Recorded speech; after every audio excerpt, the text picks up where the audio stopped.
Coffee in Tow is an interactive world news podcast, a dynamic and engaging live show that streams across multiple internet radio stations worldwide. This podcast brings you real time news updates, in depth analysis, and interactive discussions on global events, making you a part of the conversation no matter where you are. With a diverse range of expert guests and listener participation, it's your go to source for staying informed and connected to the world. Coffee in Tow is brought to you in part by Lormel Skin Food. Log on to lormelskinfood.com. Discover the range of natural skincare solutions. Indulge in the radiance of natural and organic beauty with the best natural and organic soap bars, whipped soaps, body butters, and oils. All 100% natural products. Lormel Skin Food for a natural, beautiful you. The world's best coffee from our farms to your cup. It's Grand Coffee House.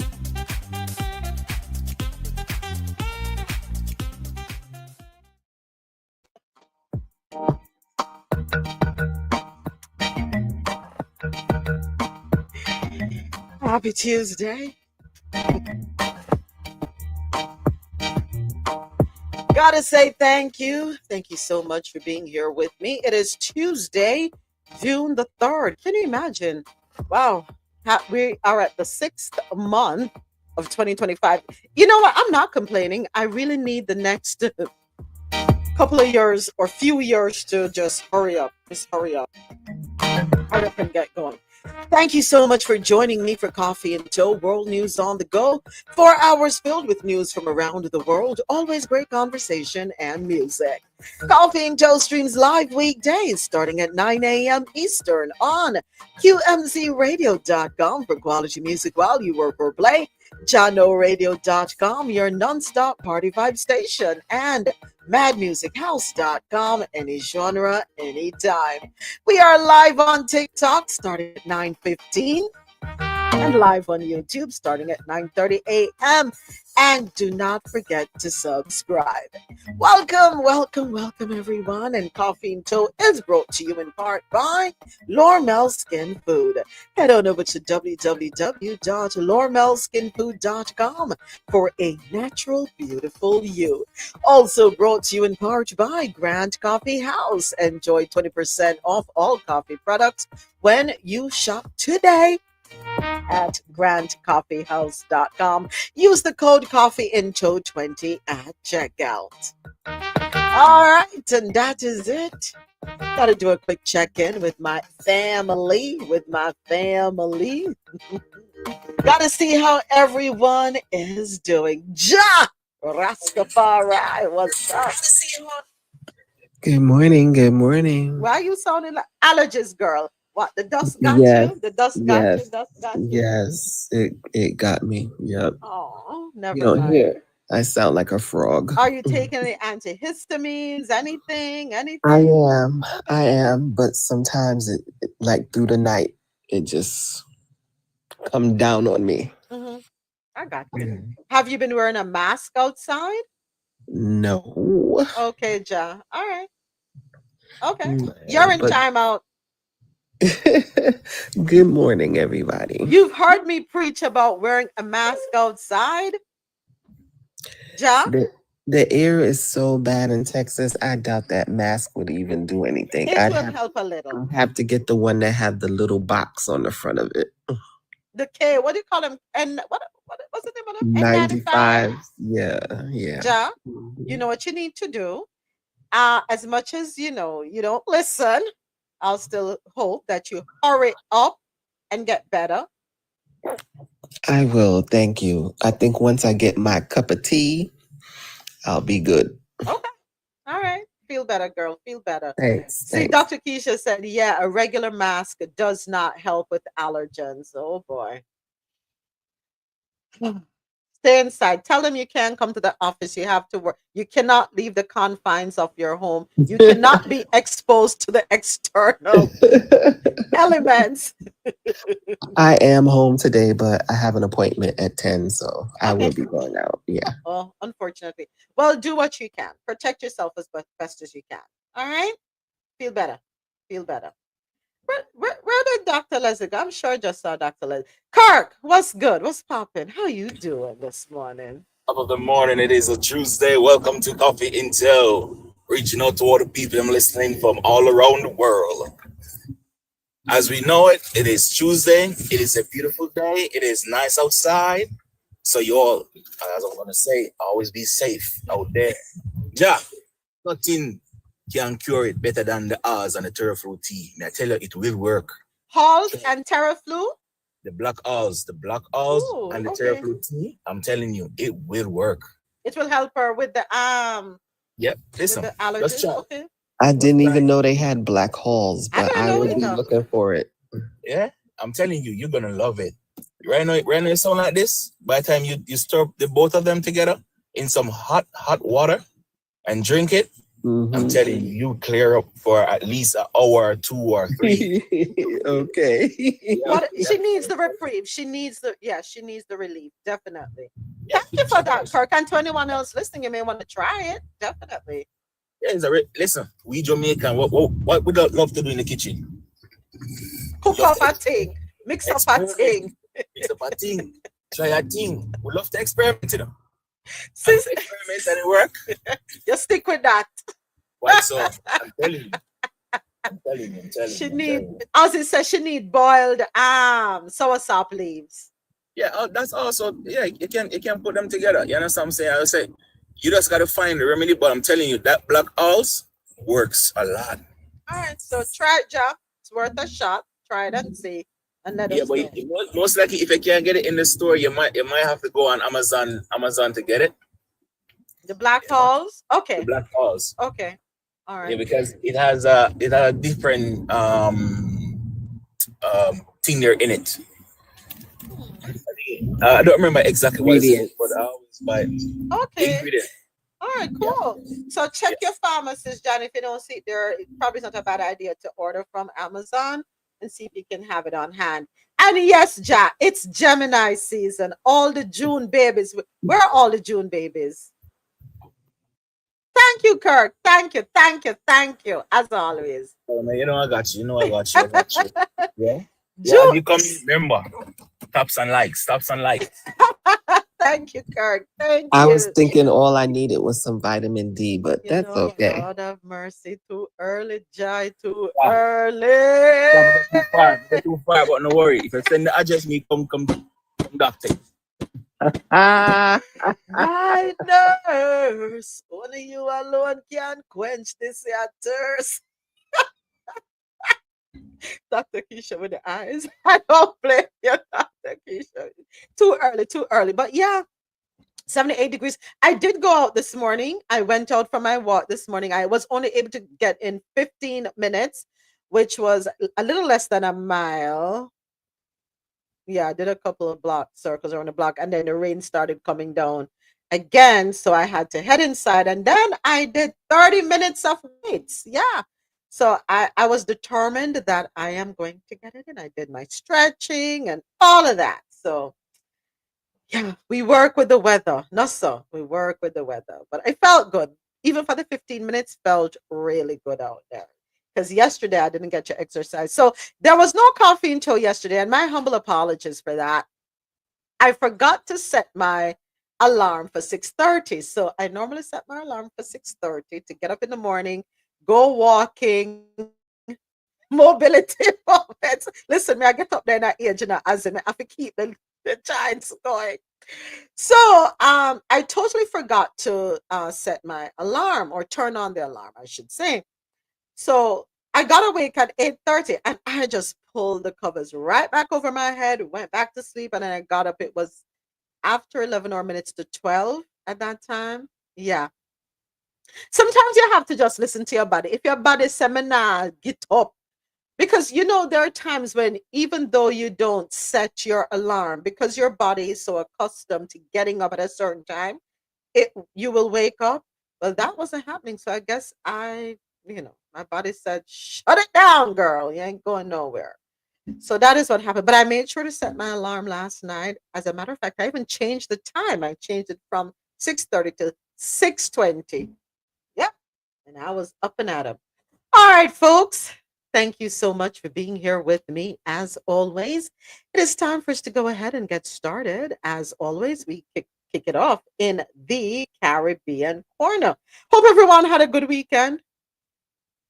I'm going to say a 3-day weekend because I wasn't here yesterday. So that counts as a holiday, an extra day for you. Hope y'all had a wonderful weekend. So I'm hoping for sunshine tomorrow. As much as I appreciate the rain, and Lord knows we need the rain, yeah, I wouldn't mind the reprieve. It kind of makes you a little dreary, but it is what it is. We'll get through. We'll get through. All right.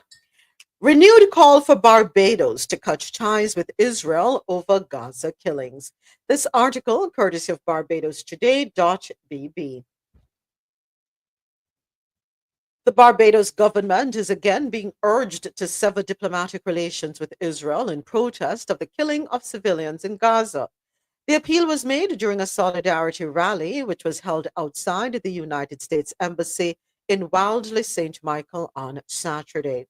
The demonstration, organized by a coalition of advocacy groups, also marked the fifth anniversary of the death of African American George Floyd under the knee of a white police officer in the United States. Those taking part in the rally condemned what they described as global injustices driven by U.S. imperialism, while drawing urgent attention to the humanitarian catastrophe unfolding in Gaza. David Denny, who is General Secretary of the Caribbean Movement for Peace and Integration, issued a direct call to Prime Minister Mia Mottley and her administration. We call on the government of Barbados to end all forms of diplomatic relations with Israel because of its aggressive stance towards the people of Palestine. I don't know, but I mean, it seems as though everything is falling on deaf ears because everything is to no avail. I don't see any lessening. I don't see any. I don't know. Um, South Africa dragged them to the international. Was it South Africa alone that dragged them initially to the Court of Justice, International Court of Justice? Verdict handed down. Nothing. They can't be told what to do. Quite frankly, it's concerning. It is deeply concerning. And I just ask one question. Thank you, Ozzy. Do they serve a different God from the one that I serve? Because the one that I serve does not condone what's going on.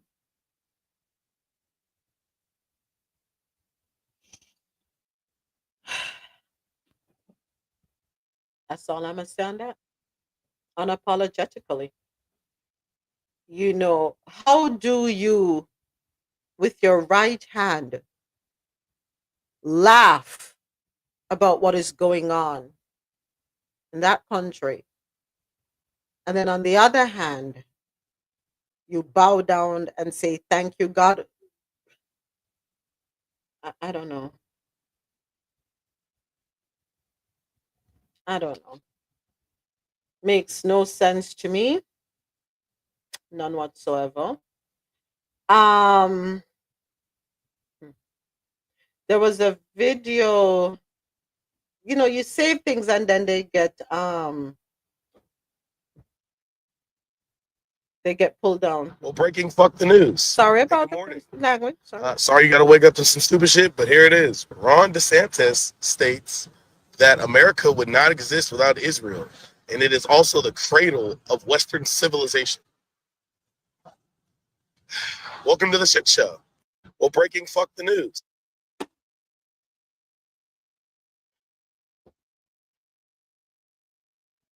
America wouldn't exist without Israel? I didn't know that. Didn't know at all. Interesting. Hey, fellow Americans, did you hear that leaked audio of APAC's CEO bragging about how APAC controls Trump's national security officials, such as Marco Rubio and John Ratcliffe and Mike Waltz? Have you heard it? No? Please go and hear it. It's there, fact checked by Grok. So, doesn't that confirm what Thomas Messi has said with Tucker Carlson, if you remember? That every member of Congress has an APAC babysitter in their constituency.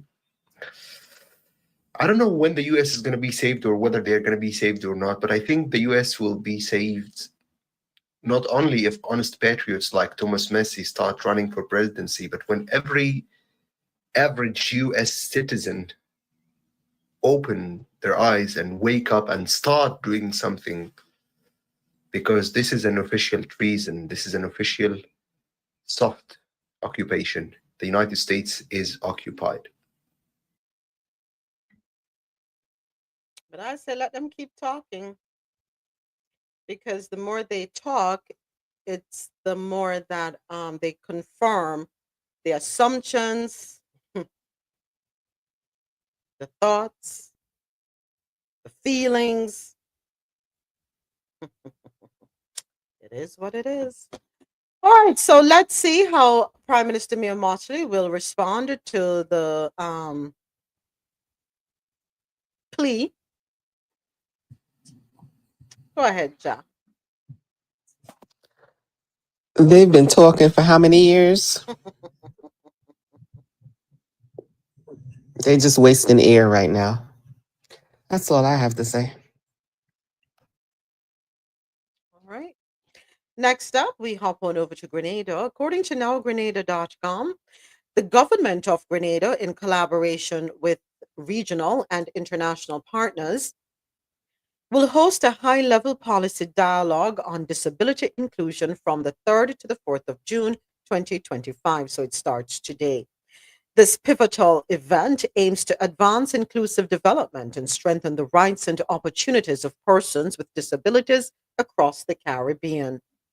The 2 day dialogue will convene ministers, policymakers, representatives of organizations of persons with disabilities, OPDs, development agencies, and civil society leaders from across the region. Discussions will focus on integrating disability inclusion into national policies, public services, and development planning. This event builds on recent regional initiatives, including the Caribbean Development Bank's 2024 Draft Regional Disabilities Assessment Report, which highlighted challenges such as limited access to services, underrepresentation in policy making, and the need for stronger legal protection for persons with disabilities. The dialogue will also spotlight Grenada's ongoing efforts to enhance disability inclusion, including recent assessments of facilities, services, and policies for alignment with accessibility standards. Also, courtesy of nowgrenada.com, US $100 million through Global Philanthropic Capital Campaign for a new hospital.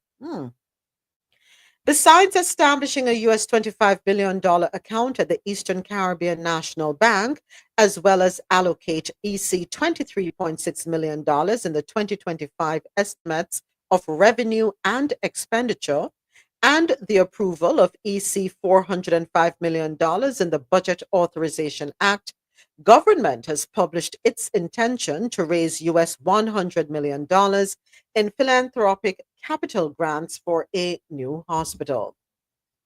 Called Project Polaris, the proposed new 250-bed smart academic hospital and the master development of the 84-acre Hope Vale Medical City will serve as a national and regional beacon for medical innovation, public-private healthcare delivery, biotech research, and training of healthcare professionals. Released on the 29th of May, The notice explained that the government of Grenada is seeking a consultancy firm with a proven record of raising hundreds of millions of dollars through philanthropic campaigns, particularly those involving complex stakeholder environments, global donor cultivation, and mission aligned storytelling across sectors such as healthcare, higher education, and social infrastructure. The Moroccan government scholarships for 2025 to 2026. This is a press release uh, courtesy of nowgrenada.com. So, the government of Morocco, in collaboration with the government of Grenada, is offering Grenadian citizens undergraduate and graduate scholarship opportunities for the academic year 2025 to 2026. So, anyone in Grenada listening, come pull a little closer. For those of you who have family members in Grenada, please share this information with them. So, again, the government of Morocco, in collaboration with the government of Grenada, is offering Grenadian citizens undergraduate and graduate scholarship opportunities for the academic year 2025 to 2026.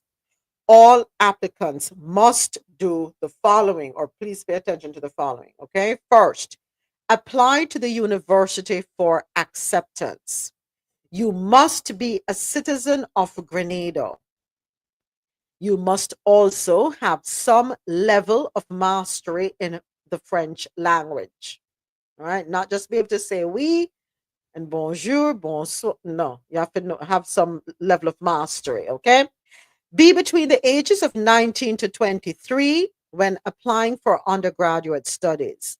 You cannot be older than 35 years when applying for a master's degree and hold at least second class honors. You must not be more than 45 years old when applying for PhD studies and hold a relevant master's degree from a recognized university. So, again, here are the qualifiers. You have to apply to the university for acceptance. You must be a citizen of Grenada. You must have some level of mastery in French, in the French language. You must be between the ages of 19 to 23 when applying for undergrad studies. You cannot be older than 35 when applying for a master's degree, and you must hold at least second class honors. Not be more than 45 years old when applying for PhD studies, and hold a relevant master's degree from a recognized university. All right.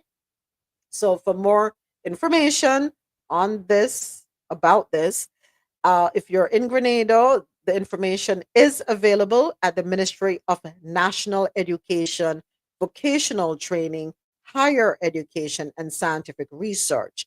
The website www.men.gov.ma.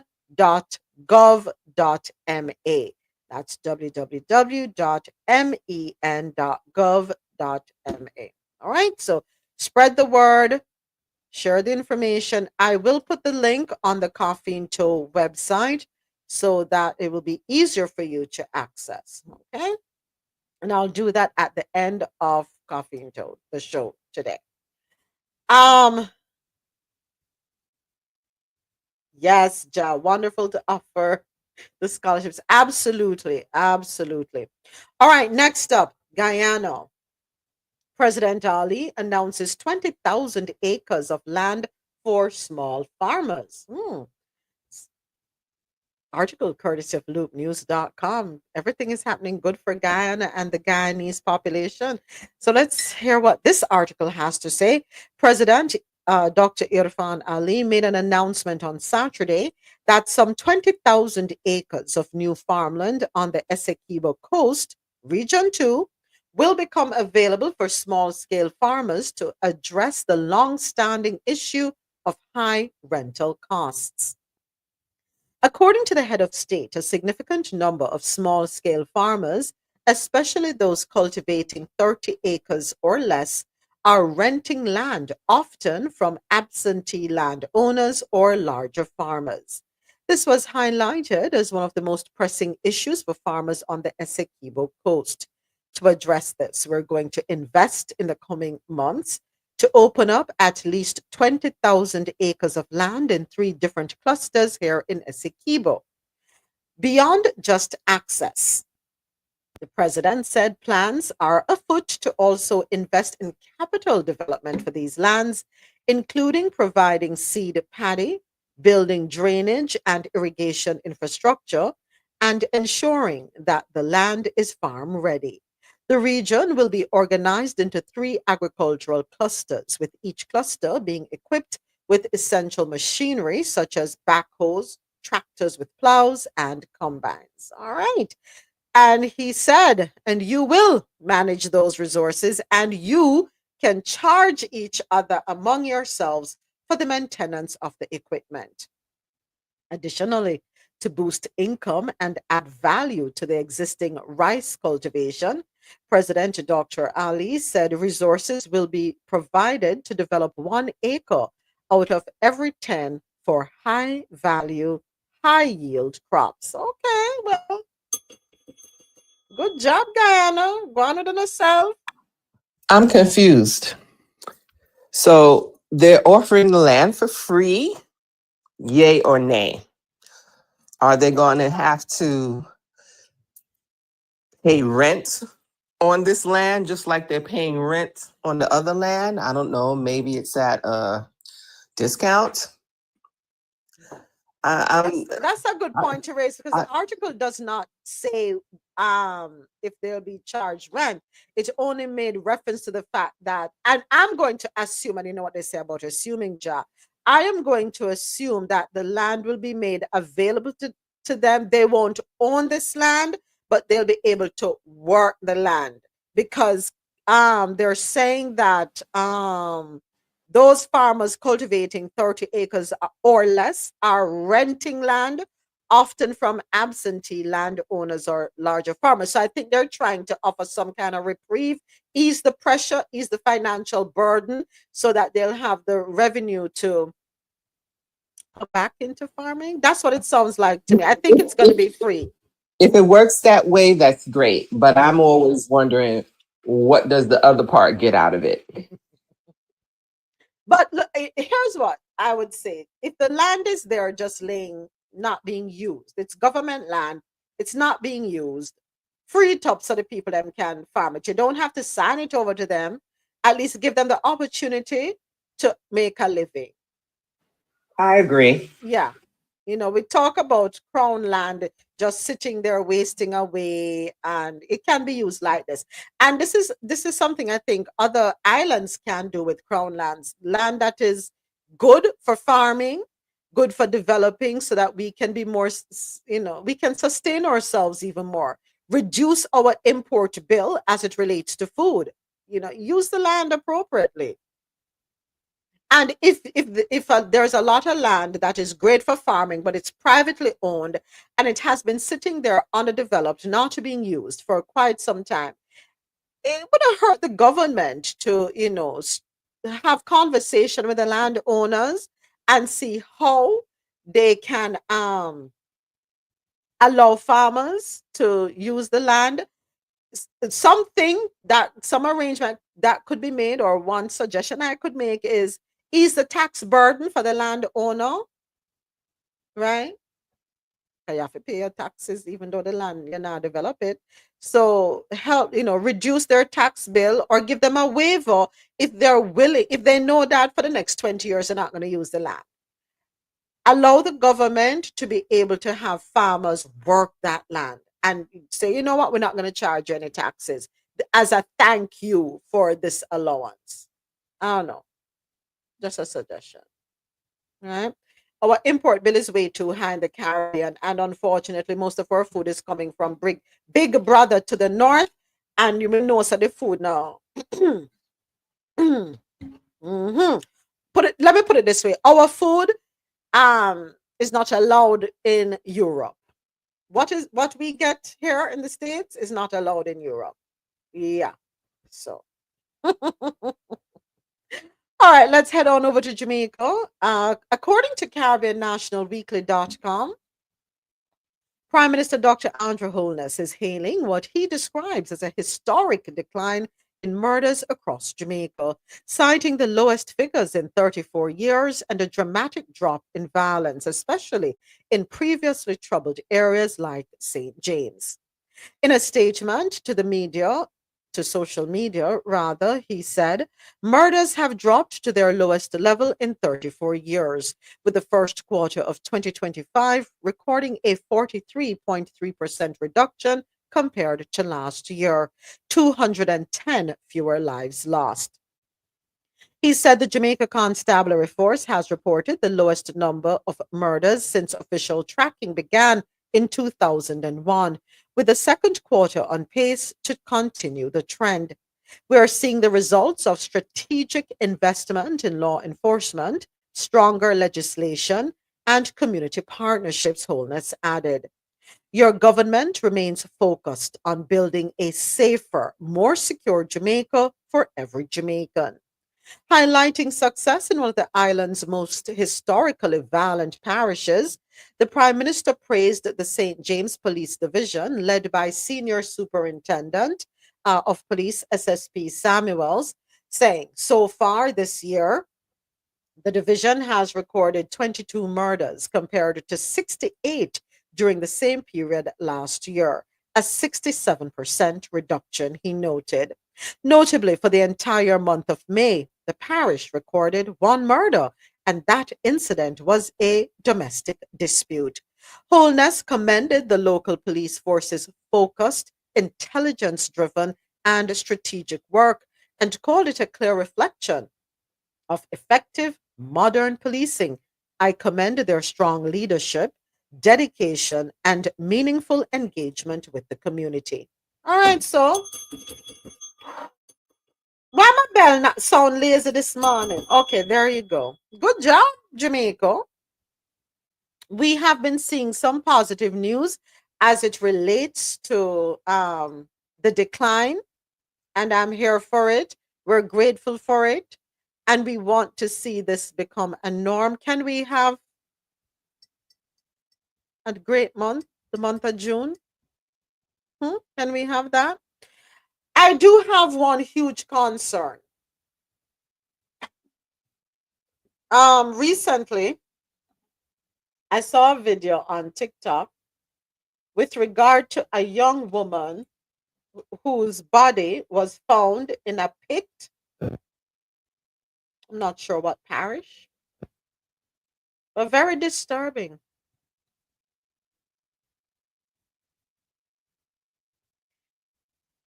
Whatever your grievance is with someone, whether it is a lover, a partner, a side person, me not care. Walk away. Walk away. Why do you have to resort to taking someone's life and then you run? Where you run for? Bad man no run. Bad man do I'm do and stand up if you're a real bad man. Why you run and hide for? Emotional intelligence lacking, conflict resolution skills lacking, common sense, me don't even know where that there. Do we become so enraged that we lose all common sense? And then when you thought that they would never find her body,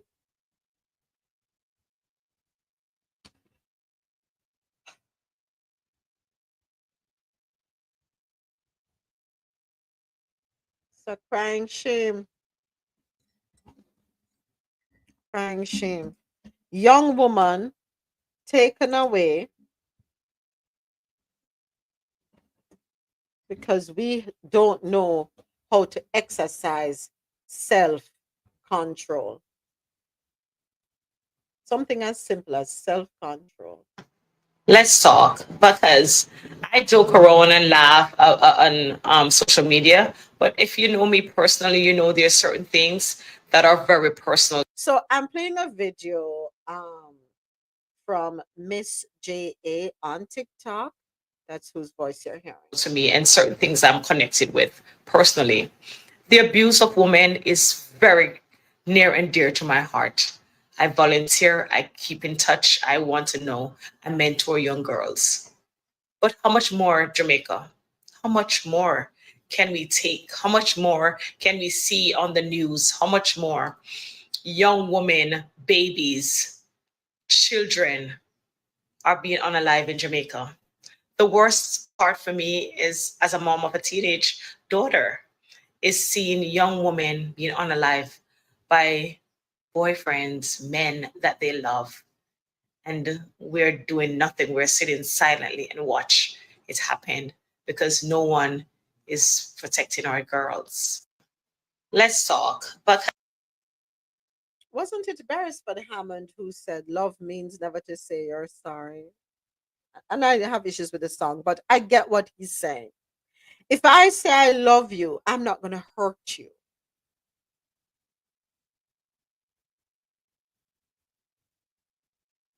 to the point of unaliving you. I'm going to just unalive you. I'm going to take you and put you in a pit.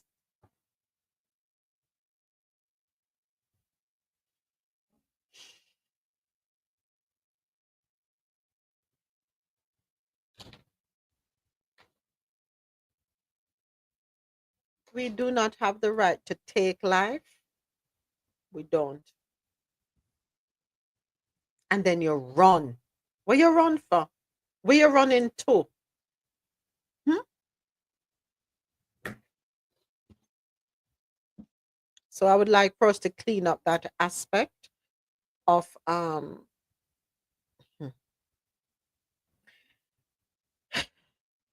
There's another video I came across, very disturbing, and since it popped up in my head, I might as well talk about it. So there is a social media in content creator in Jamaica, a TikToker, and she was talking about the culture that has been tolerated, and she would like to see it come to an end. This ganging up on young girls, not allowing women to walk peacefully on the streets.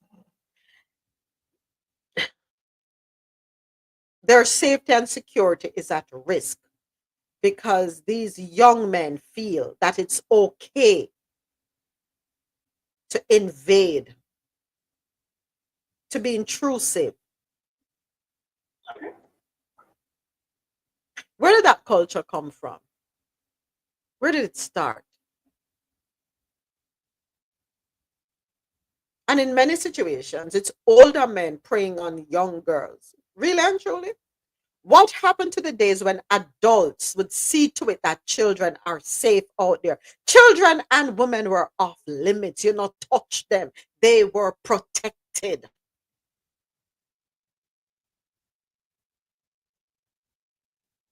But who wrote that book? That it's okay for a group of young men, a group of friends to come together and say, all right, just see that girl there and harass the life out of her.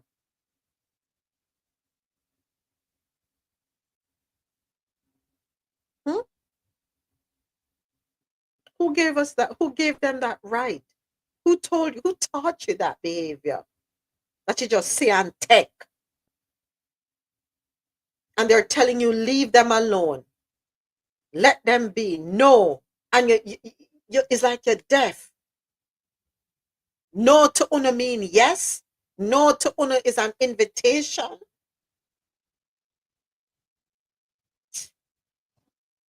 But anyway, let me get back on track.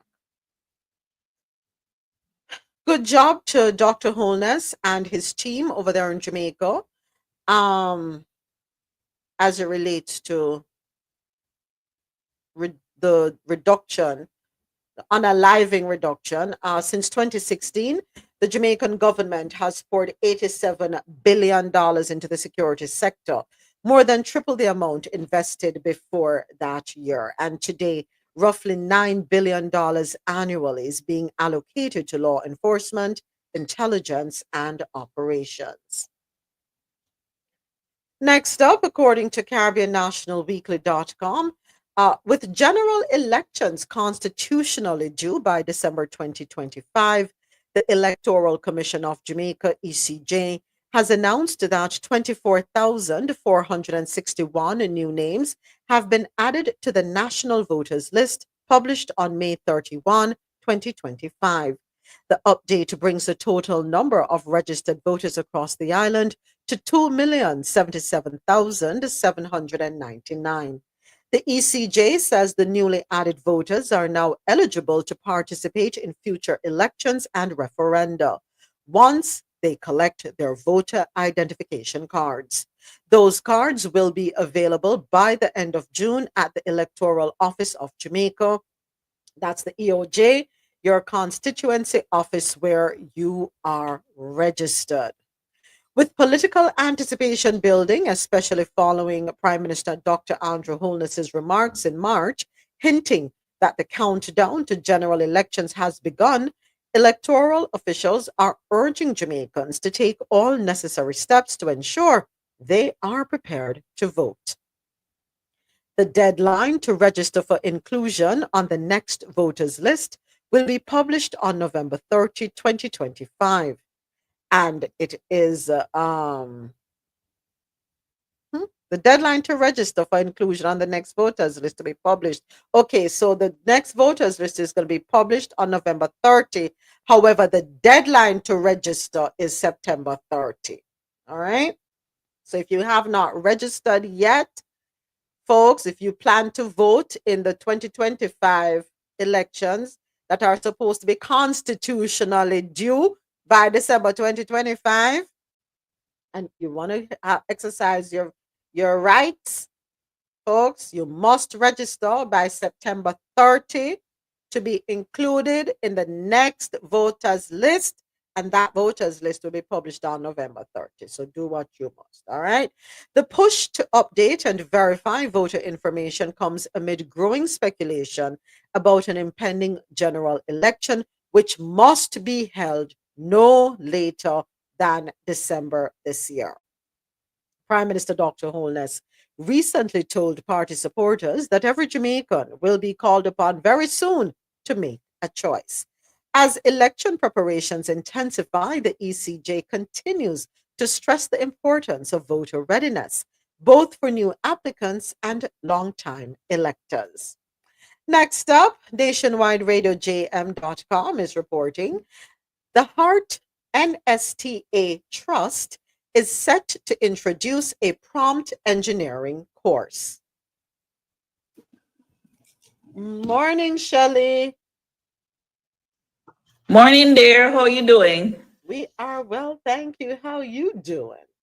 Good to see you. Good to see you guys. I'm doing good, moving around the kitchen, but I'm listening to you, my dear. Awesome. How was the sorrel? How did the sorrel come out? The sorry come out good, man. I mean, I'll have to carry some go work for my Jamaican friends. All right. See, that's Yes. it. Yes, ma'am. You had a good weekend? Yes, You had I a- will not complain. I did have a good And Ja, you had a good weekend, Ja? Ja has allergies taking over. But go ahead, Ja. Thank you so much. Yes, I did. Okay. All right. I'm gonna mute you again and listen, all right? All right, Shelley, no problem. Take care. So, according to Nationwide Radio JM.com, the Heart NSTA Trust is set to introduce a prompt engineering course. This course aims to empower young Jamaicans with the tools and skills to better harness the use of artificial intelligence AI tools. Prime Minister Dr. Andrew Holness made the announcement at the National Youth Awards ceremony over the weekend. We are overhauling and modernizing education at every stage, including TechVoc and TVET, so that no young person is left without a pathway to success. I have given directives to HEART to introduce a prompt engineering course to train Jamaicans in effectively using AI tools.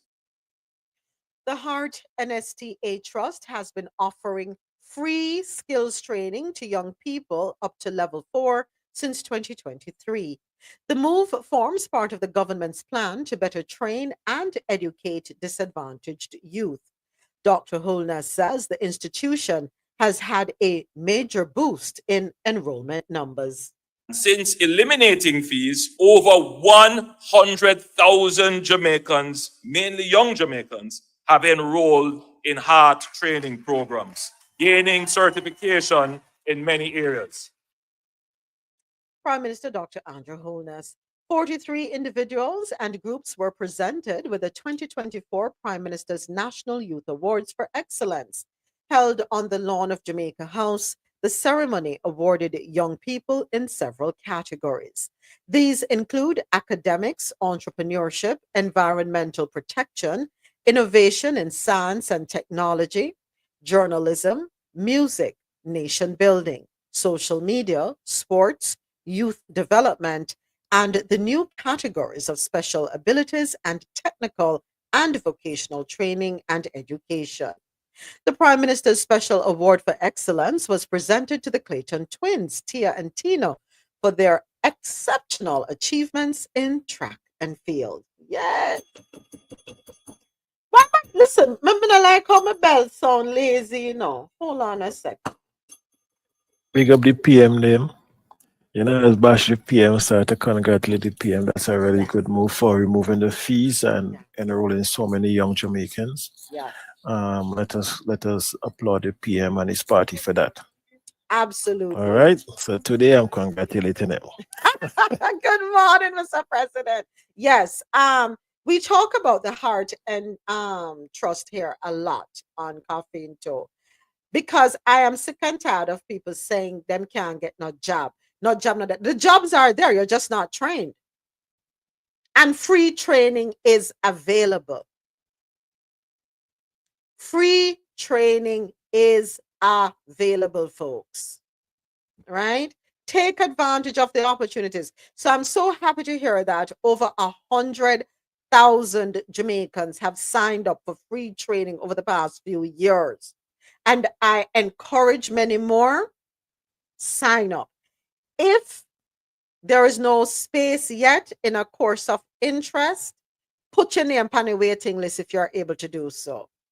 Maybe gonna do. All right. It is important to get yourself ready. You get ready, you stay ready so that when something comes available, you are ready. And guess what? Depending on how long you might be on the waiting list for, you may want to look into something else where there is availability. You never know. You can't have too many skills. You cannot have too many.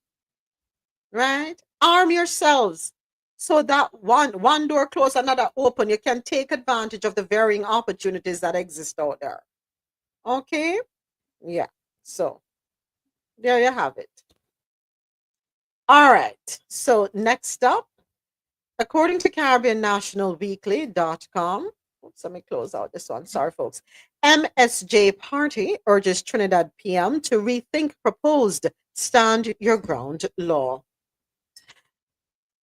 The Movement for Social Justice, MSJ, is calling on the government to reconsider its proposal to introduce legislation akin to Florida's controversial Stand Your Ground law, warning it could deepen Trinidad and Tobago's culture of violence and lacks sufficient public mandate.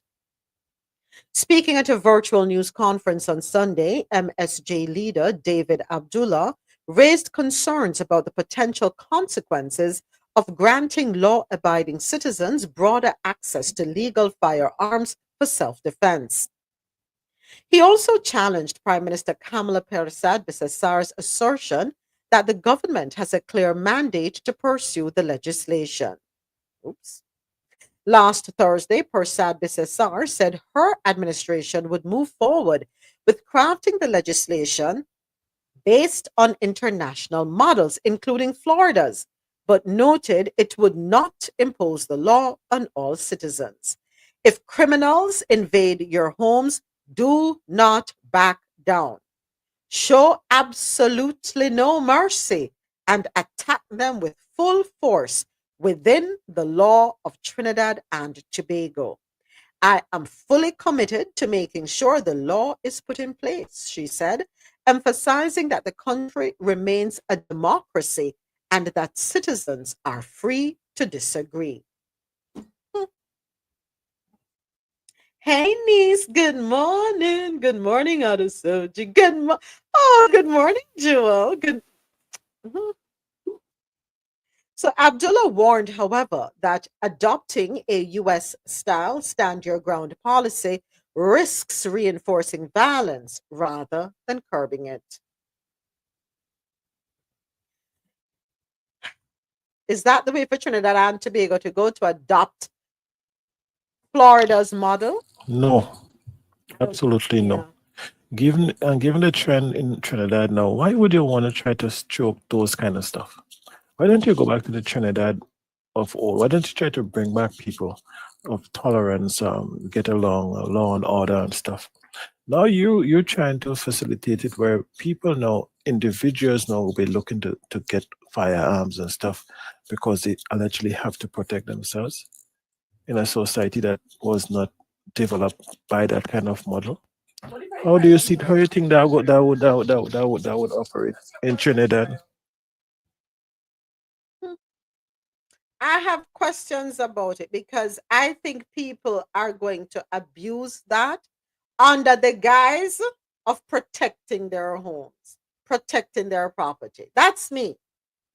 I don't know, Mr. President, if anybody else Not sees not only differently. not only that, you will have some interesting cases arising in the court, Hmm. when it comes to that, huh? Yeah.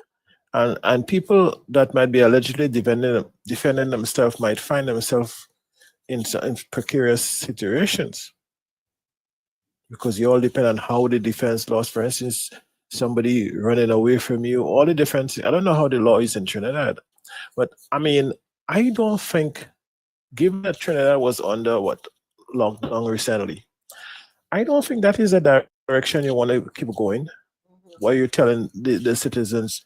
I mean, you should be employing the police. You should be employing all your institutional departments to step up with the enforcement of law. You should be expediting your court processes and stuff like that. You should be implementing stuff to address the situation. You telling citizens to start arming themselves and attack people that come into their home, I don't see that solving the crime problem in Trinidad. I just think it will just make it exacerbated. That's just my opinion from where I'm looking. I don't see, I just find that's a crazy move, especially in the context of a Trinidad. Because Trinidad is similar like to the Caribbean. The context of a Caribbean, those kind of stuff is not, I don't see how it fly. But that's just me. I I have mean, concepts. Go ahead, Shelley. Go right ahead. Thank you. Thank you, Mr. President.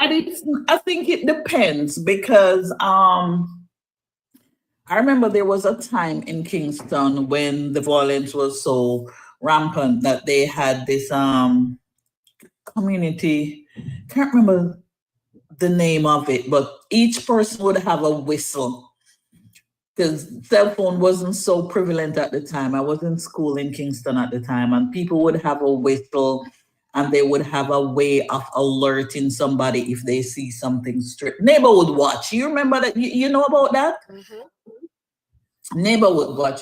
So Addison, when the crime gets high and gets rampant, I think as citizen in any aspect of the country, the neighborhood watch, maybe certain details, I will agree with you, are not going to fly. But to prepare, to have individuals in the household prepare for any attack or how to act if you're in public, in groups, and so on.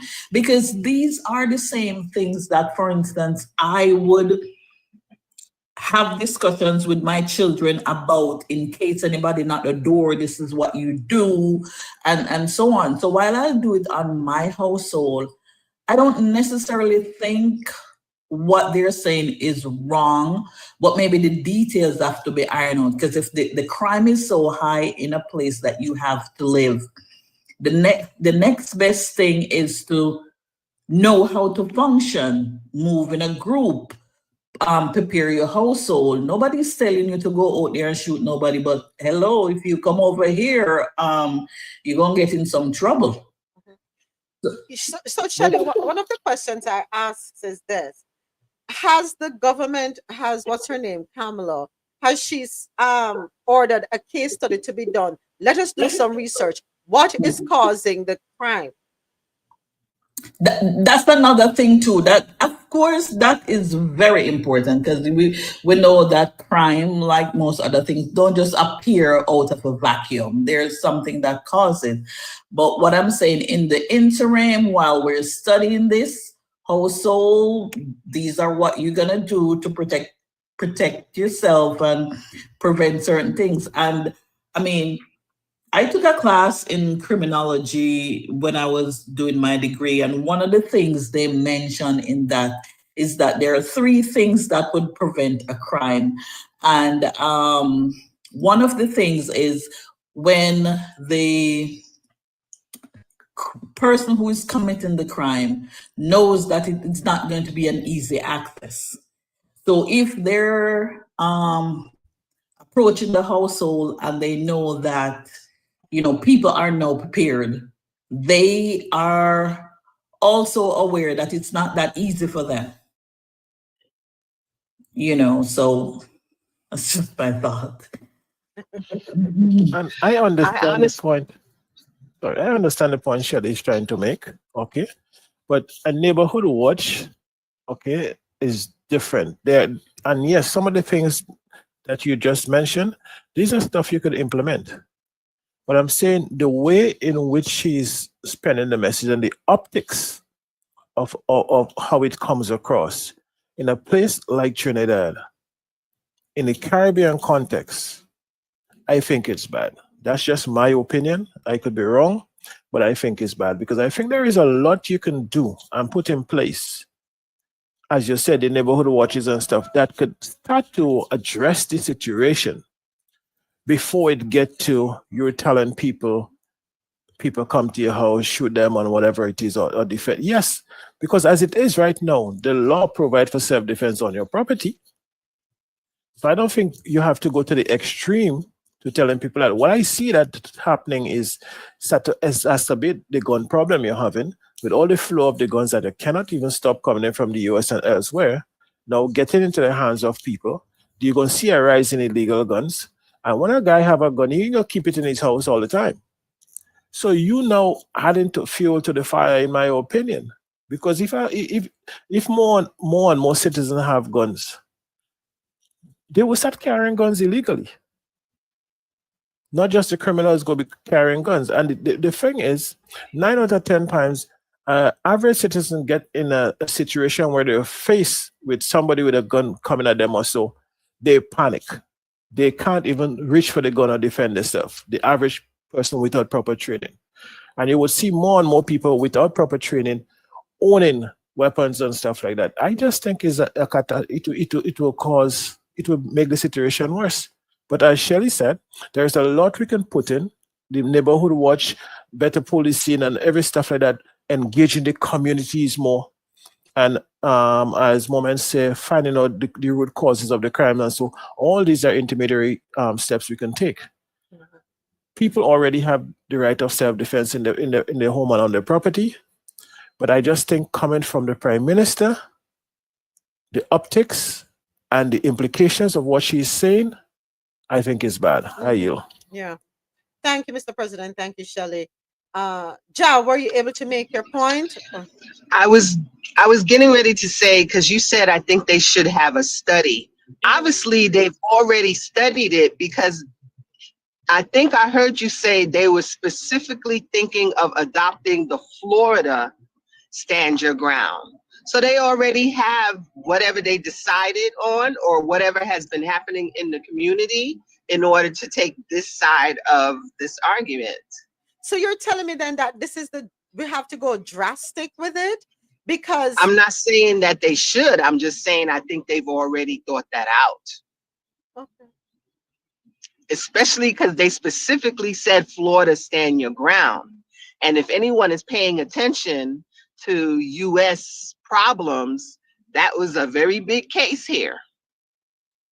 So I guess then they're saying this may serve as a deterrent. This may be the last resort. They've tried other avenues to no avail. So now we're letting everybody know, if you're broken a smaddy yard, you're broken a smaddy business. No say if you are pew pewed and you are unalive, we don't care.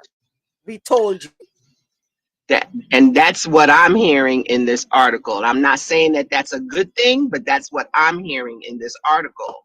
And then, are you adopting it in totality?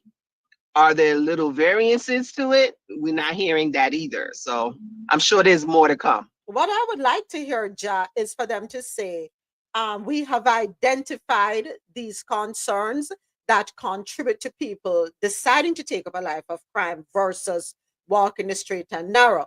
We have identified these areas of concern, these areas of opportunity, and we are going to work to rectify, thereby minimizing the probability and the possibility that one will be lured or easily lured into a life of crime. But I don't see that in this article. And if you can put in this law, you can introduce this law, but you don't fix the root cause of the problem, then for what is it then? What provisions are we making? What are we presenting? What opportunities are we giving people? Now, if you are presenting them with opportunities and they still decide, what, I don't want to do that. Well, we can sit through this. But are we giving them options, viable options?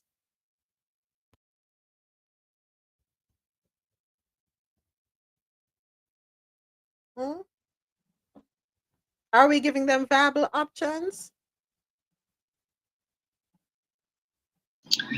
I honestly think that there's a group of people in the world right now that actually want to start WAR. They want us to start a minority WAR. I don't want to throw words out there. Right. And this is just another faction of it, unfortunately. And where did you say this is Trinidad? Trinidad is one of the places where they have the oil that was just found too. Okay. I saw the smile. I don't have to say anything else.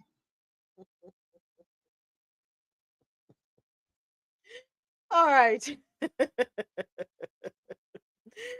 Trinidad Finance Minister probes Vibes Cartel US $950,000 fee after concert no show. I'm sorry, Jay, you have me laughing on that one. All right, this article, it is time for us to go down in our coffee pot, which is our entertainment news out of the Caribbean corner. So according to Caribbean National Weekly, Trinidad and Tobago Finance Minister Tanku has ordered an investigation into the use of foreign exchange related to artist fees for the One Caribbean Music Festival. This following the controversial withdrawal of Jamaican dancehall star Adidja Vibes Cartel Palmer and other international acts from the event over alleged contractual issues. Vibes Cartel was one of several performers who pulled out of the highly publicized festival at the Queen's Park Savannah on Saturday. Other artists, Sizzla Kalonji, Mali Don, and Russian, along with Ghanaian American singer Molly, also backed out, citing contractual issues. In comments made to the Trinidad Guardian, Tanku expressed concern over the sums being mentioned in connection with the festival, especially as the country grapples with ongoing foreign exchange challenges. I am also intrigued by the amount of foreign exchange being mentioned in the media reports as having been involved in this venture, and I expect in other similar ventures. I have requested the Ministry of Finance to investigate and report on the very questions you raised, the minister said. He stressed that the move was not accusatory, but rather an attempt to gather facts. Just to be clear, this is a fact-finding effort.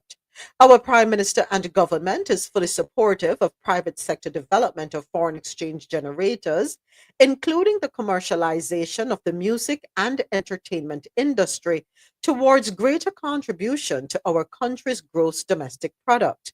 We will share the results of this inquiry when we get same. Just hours before the start of the concert on Saturday, Cartel's team announced the artist would not perform, citing a breach of contract. The event's promoter, Jacko Entertainment Limited, claims Vibes Cartel and his team were paid a total of 1.1 million US dollars. What the backside me do ya so?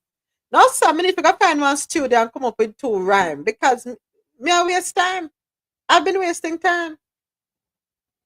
US $950,000 was paid directly to the artist, and another US $150,000 to his legal representative towards a US $1.35 million performance fee. The remaining balance, they said, was available but could not be issued in cash due to legal and financial constraints. Organizers claim they only learned of Cartel's withdrawal via a local media report. Despite all efforts made by the OCMF team to ensure the artist's comfort and full payment, it was through the media that we were informed of his decision to pull out. We extend our sincere apologies to fans who were looking forward to his performance. In a video shared on Instagram later on Saturday, the dancehall star addressed the promoter directly, saying, "Remember, a years me know you. Remember the money that you talking about for the legal team. Out of my money, it forward." TJ, Vibes Cartel's manager, reluctantly give you a blind. You missed deadline after deadline. Me beg for you. I said, TJ, give him a blind. Remember, you, the promoter, wanted to keep the show during Carnival. I tell you, you cannot do that. Don't mess with the culture. You just couldn't manage a cartel show. Go on, you sign up in a John shop. He added that his only regret is that Trinidadian fans were robbed of the opportunity to see him perform after over a decade of him being incarcerated. The fallout of the event also caught the attention of law enforcement. Acting Police Commissioner Junior Benjamin said the matter could merit further scrutiny, particularly because one of the promoters has a pending criminal charge. How I say? It might be something of great concern, and that is something I would probably want to engage them to see exactly what is our take on the matter as it relates to the situation. But nevertheless, these are things that, again, we're going to look at based on the information that we've received. Though Saturday's event was officially sold out, turnout was underwhelming as disappointed fans learning of Cartel's absence demanded refunds. Ticket prices ranged from TT $450 for general admission to TT $2,700 for VVIP access. Okay. Okay.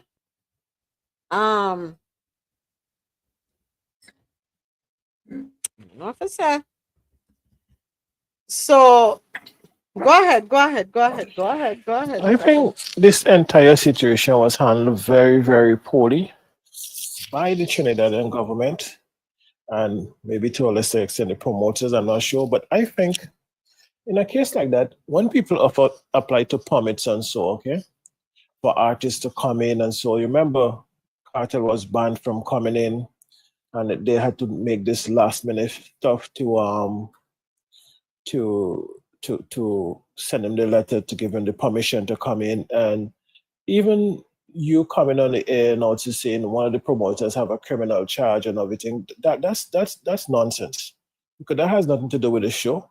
If the promoter have a criminal charge, you deal with the promoter based on the law with whatever criminal charges he has. You understand? Don't link that to the show unless it's a criminal charge that's related to the show. And if it's a criminal charge related to the show, why are you going to put it public before you start the investigation?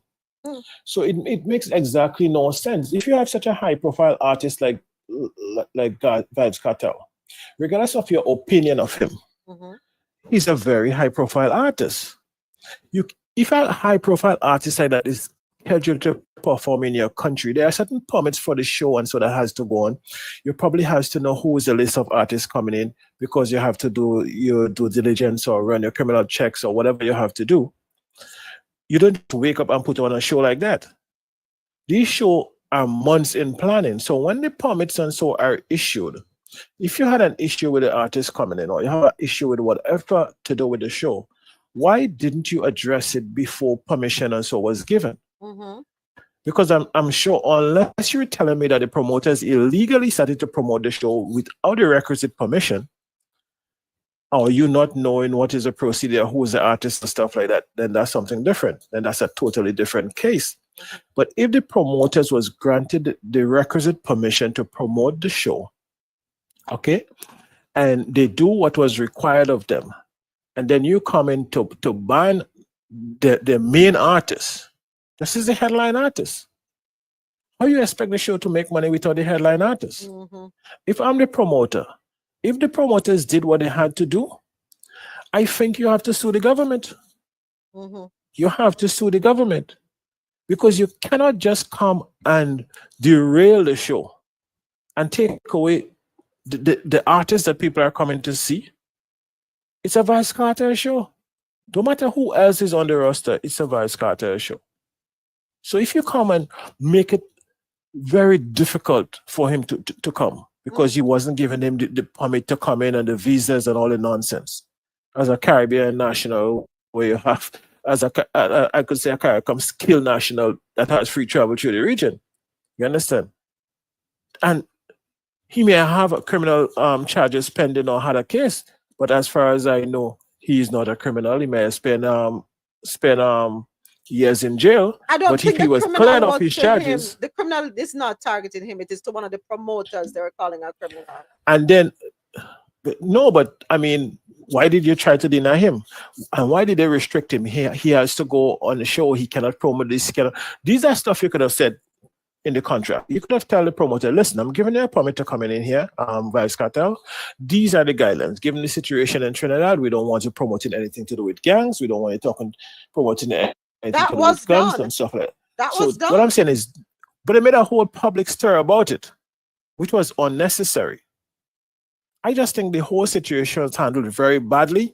I think there are some people in Trinidad who are trying to just get their nose in the news, just like the Prime Minister now with this whole crime bill. They're getting on Trump-like, in my opinion, for want of a better word. And they're just besides themselves. I don't think Because they wanted him there. it doesn't matter if you want him there. If you don't want him there, there are ways you can do that. There's 1,000 ways you could do that as a government to prevent the artist from coming. You have the right. But you cannot put the fans, the promoters, and everybody in such a situation. And now you come with all your investigate this, investigate that, investigate the other. Like, this is nonsense. Because if you come in to make assertions on the radio from an official channel, like the ministers, the government, the police, whatever, you have to have substantive evidence or enough so that the public could say, you know what, this makes sense. But as far as I'm concerned, right now, I think they derail the entire show. And whether you like him or not is irrelevant. Yeah. I yield. Yeah. Promoter for the Trinidad show. Remember, years me know you. Remember when you forward initially for the show. My lawyer was there. My manager was there. Remember the sign-in was recorded. Remember the money where you're talking about, the legal team, out of my money it forward. Because I remember your ball. I mean, I say, TJ, me know him long time, give him a blind. TJ reluctant to give a blind.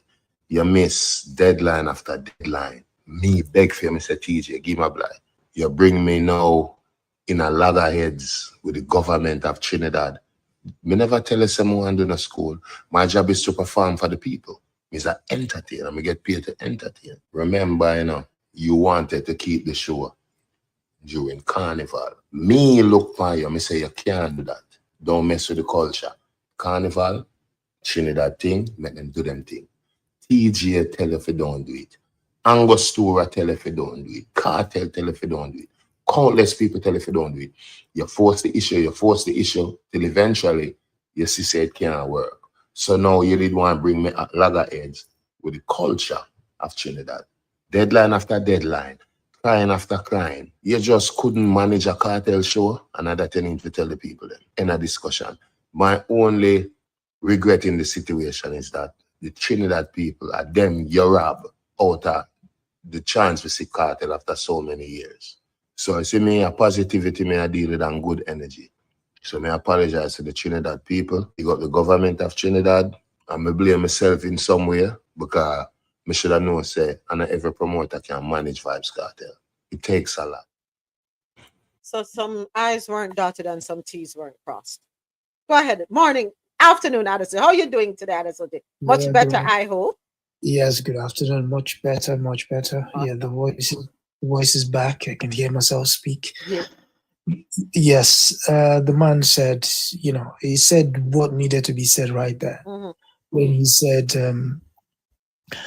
everybody warned me against my own very best interest, against my own very best good instincts. And I told them to override me, which was to give him the blind, right? Mm-hmm. So basically, he was saying he was bending over backwards just to accommodate you. And again, it shows that certain people, no matter how you do it, they just won't turn out right. Unfortunately for him. And there was something there where he said, and that was very powerful. And he earned my respect a lot more. When he said, you don't bring an artist from outside to clash with the culture of a country. You just don't do it. You don't do it. And he told you, no, don't do that. But because, the green-eye monster, greed, you wanted to insert him. Mm-hmm. And even then, he said no. So clearly, I don't think the fault is with Vibes. Mm-hmm. The fault is basically the promoter who clearly doesn't know what he wants, and the government who are not willing to accommodate his whims and caprices. So it's between them. Vibes lives to fight another day, I yield. Adesoji, the promoter, know what he wanted based on what the statement that Vibes said, because the fact that he is telling the promoter, do not let my show or the show clash with the culture.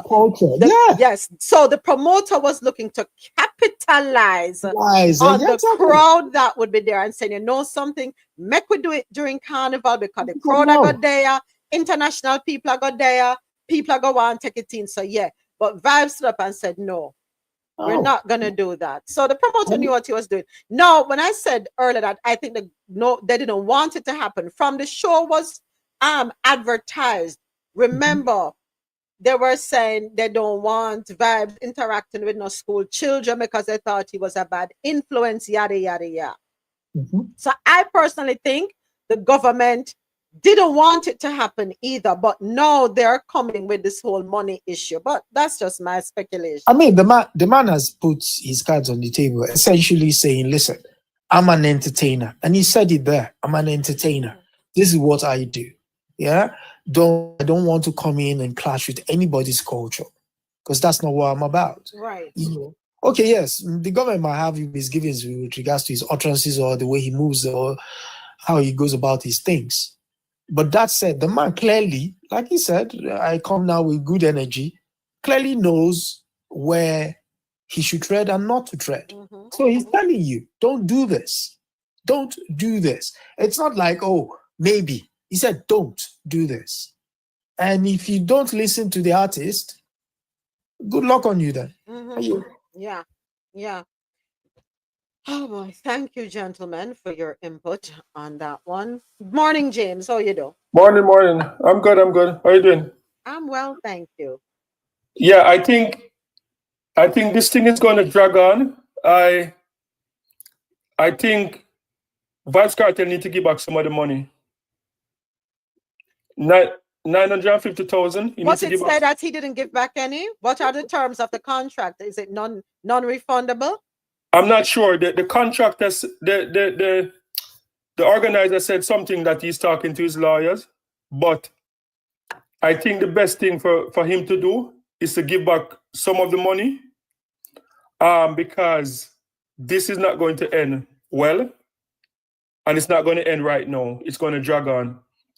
The government know why they're taking it up, because once the government enter, like before the government enter, like I kind of suspected that it's going to be more than because one of the report that came out that one of the promoters was not wanted but was charged before, right? One of the promoters was charged. Yeah, per the article. Yeah, keep it go on. Yeah, one of them was charged for illegal activities. And then when you go through the entire details and saw that the money, most of the money was paid outside of Trinidad, you understand why the government would get involved, because $1.3 million US dollars. That's what it is. In December, like people that wanted to buy, like if you wanted to buy a phone or any small thing from America to use foreign exchange, a lot of Trinidadians were barred from buying stuff because they are in a crisis when it comes on to US currency. So they are looking at 1.3 million US dollars. And then now for a company in the States to pay that, the thing of money laundering is gonna get involved. It's gonna be a part of it. I see what you're saying, James. But quite frankly, if I have $1 million outside of Trinidad, that's no, and I earn that legally, and you don't know how long it took me to get that. I don't think that's the government's business. That's me personally. And if I decide that, you know something, I have been saving this money, and because of the foreign exchange constraints within my country, I decided, you know something, I'm gonna pay him out of my US dollar account because I have 2 million sitting there. Why should that concern the government? That's just no. Trust me, the government is got moments. The government is got look. Remember, entertainment business is one of the biggest form of money laundering, right? Like entertainment business is one of the biggest form. Allegedly, I wouldn't say it is. Well, it's been that way for decades. I'd be very careful with that statement, James. Honestly, I'd be careful with that statement because it's been alleged for decades that is one of the biggest way for things. So I understand why they are taking it up now. And one of the things too with the entertainment business is also like a lot of the entertainers don't get the proper, they don't pay the proper like taxes and stuff like that.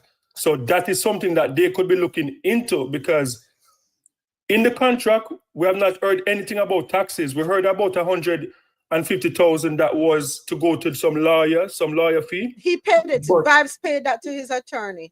Yeah, but we haven't heard anything about taxes. Was the $1.3 million like plus tax, or like what the tax? Oh, but I don't have to do anything. But James, that money is what's due to Vibes.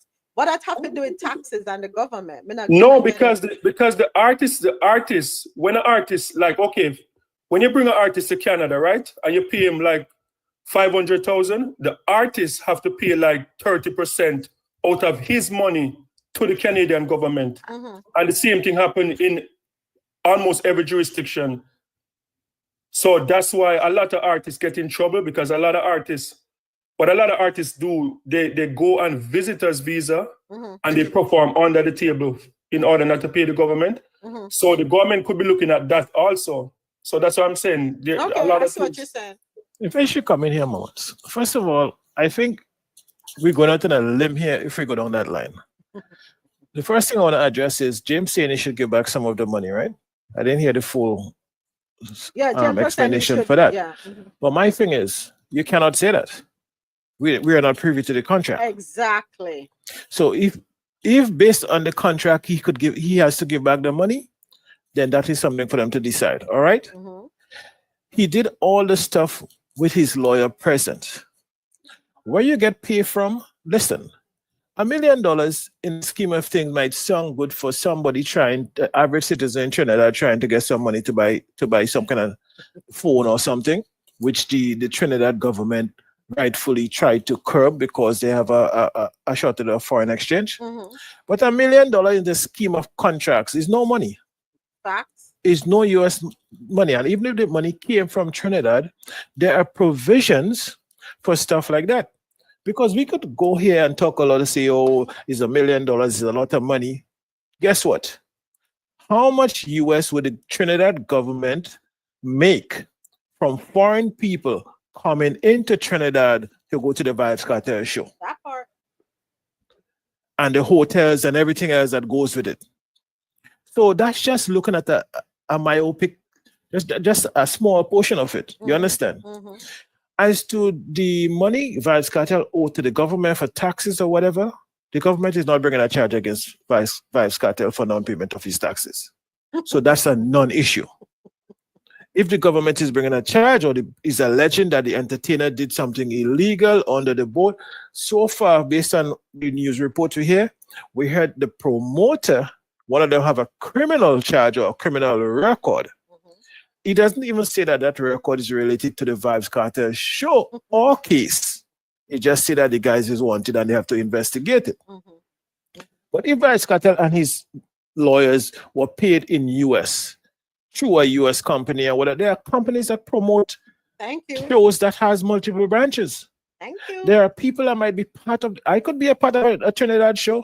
I could pay my Cartel from here as a US citizen or resident, and the money transfer from my account to Vibes Cartel account. We go through the requisite tax laws and so here, and money laundering laws here to make sure that is above the board. Exactly. So to me, it's a non-issue. Yeah, I don't. What happened is the government of Trinidad definitely have to take some blame for that, and the promoter, for whatever reason, is being highlighted.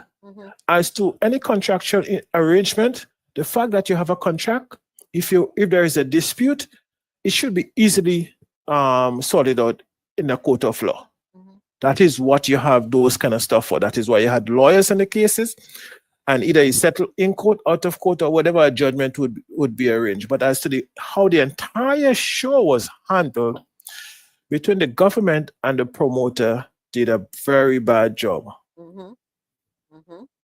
Yeah, and we have to be very careful with the throwing around allegations. We have to make sure we use the term allegedly, because there are people in in many different arenas who are accused of money laundering, all because people don't know how them really come up with their money. So we want to be very careful with that. I have seen unnecessary harassment of folks because of that type of allegation. So we want to be careful with that. Go right ahead, Adesoji. Yes, coming to the terms of that money laundering thing. If that money was suspicious, that money would not have exchanged hands between the promoter and Vibes Cartel. That's one thing. The fact that it was in USD, that money will have gone through a US financial institution, and there was no way that money would have transited between those two parties if the government had any inkling that that money was suspect. So we can rest that, to the side. And the fact that the lawyers were involved in the in the negotiation. And remember, he said, we gave you lots and lots of chances. So that again tells you that there were parts of that contract that already nullifies the fact that I should even give you the money back. Exactly. So I don't know. Yeah. So that alone tells you that the only reason Vibes Cartel would give any promoter with regards to this particular show a refund would be because he wants to do some charity work. Yeah. Beyond that, no. I wouldn't say that. If the contract, I'm with you, Adesoji. If the contract does not stipulate in any circumstance my returning any portion of the money yet, I'm sorry, that's mine. That's mine. And if I, out of the goodness of my heart, decide to give back son, well, that's a whole different thing. But we don't have we're not privy to the details of the contract. Go ahead, James. Yeah, but Moments, what about, okay, so the part that I'm seeing that, because we can all agree that the promoter seemed like a rookie promoter. It's not like a Bogdanovich or that have your stuff together. Because the biggest mistake, the mistake that was pointed out, that the promoter pointed out, that the balance was supposed to be paid on Friday, right? Friday was the deadline for the balance, the remaining balance, which was about 200 and something thousand to be paid on Friday. On Friday was a holiday, something another, Indian, whatever, history holiday or whatever, a government holiday. So they could not have done it on that day. The promoter said, I guess they didn't see that because they're not, as I said, they're no Joe Bogdanovich, or they're not organized. So they didn't realize that they set up the final payment on a holiday when the banks are closed. So they tried to go around it and to have the final payment in Florida or something like that, the statement said. And Vice Cartel said, no, we're not taking money from Florida or whatever. So like he was saying that, okay, you could have come to the concert, perform for like an hour instead of an hour and a half, if you don't feel like you're going to get the 200 and something $1,000. So I was thinking that could have been an option. Me not go perform, me not touch the stage, no. Because right that's so if you're gonna tell me, say come perform for an hour instead of hour and a half, that means I'm not get the rest of my money. No, baby, I ain't showing up. I ain't going on that stage. Why did no, that's another. Why did Vice Cartel not take the money from Florida? It's possibly because the same thing we was accusing of, they probably was not going to the proper channel. And he probably didn't want to expose himself to the same money laundering, and so that's why he probably refused the money from Florida.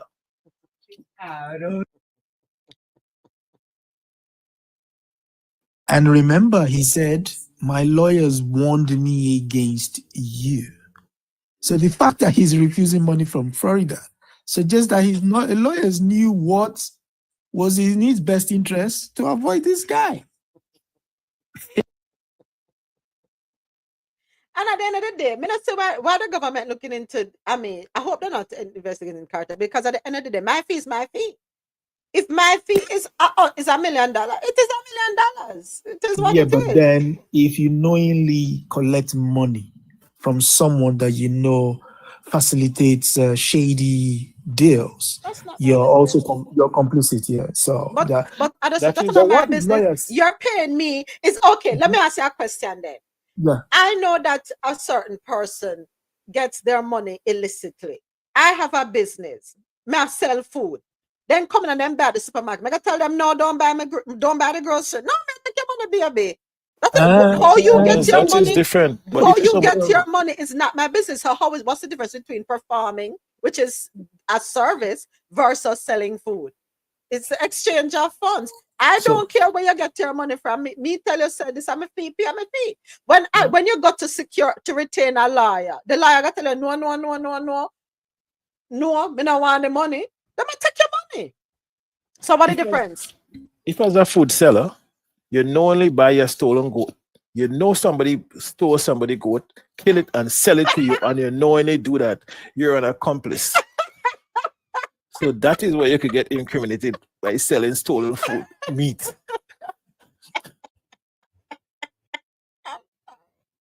Yeah, I think the promoters have to be blamed, and they have to be more careful, because just looking at that concert, there's no way that concert can make money. And one of the things now, like a story coming out, it's not fully out there yet, but St. Kitts and Nevis is up next, right?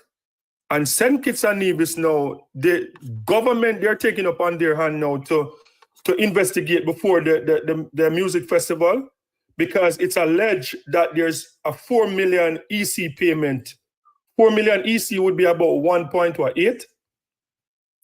And the government already started looking into it and said this don't make any sense, because in order for just to break even, to pay that one payment, you'd have to have like 27,000. That an article that I was reading, 27,000 people to attend that festival, and the population of St. Kitts and Nevis It's 3,000. not going to have that much. So they start looking into that. So these promoters, I think they kind of get with the hype. They see the concert in Jamaica. Everybody wants a concert without doing their due diligence. But a lot of these, most of the Caribbean islands cannot host a Vibes Cartel concert. They don't have enough people. Like to fill the stadium like Jamaica, 40,000 people. You can't fill a 40,000 people stadium in St. Kitts and Nevis, in St. Vincent, in a lot of those islands. You can't do it. So the promoters have to be careful. They want the sale of beverages. If the promoter holds all the beverage sales, and yes, G, the people do travel for concerts, the sale of beverages alone can help increase the purse. Moment. 1 million US, you know? 1 point. You ever look like if you I think you used to host event, right? Yeah. Hosting events, when you keep a stage show, like that's why 99% of promoters in Jamaica went out of business.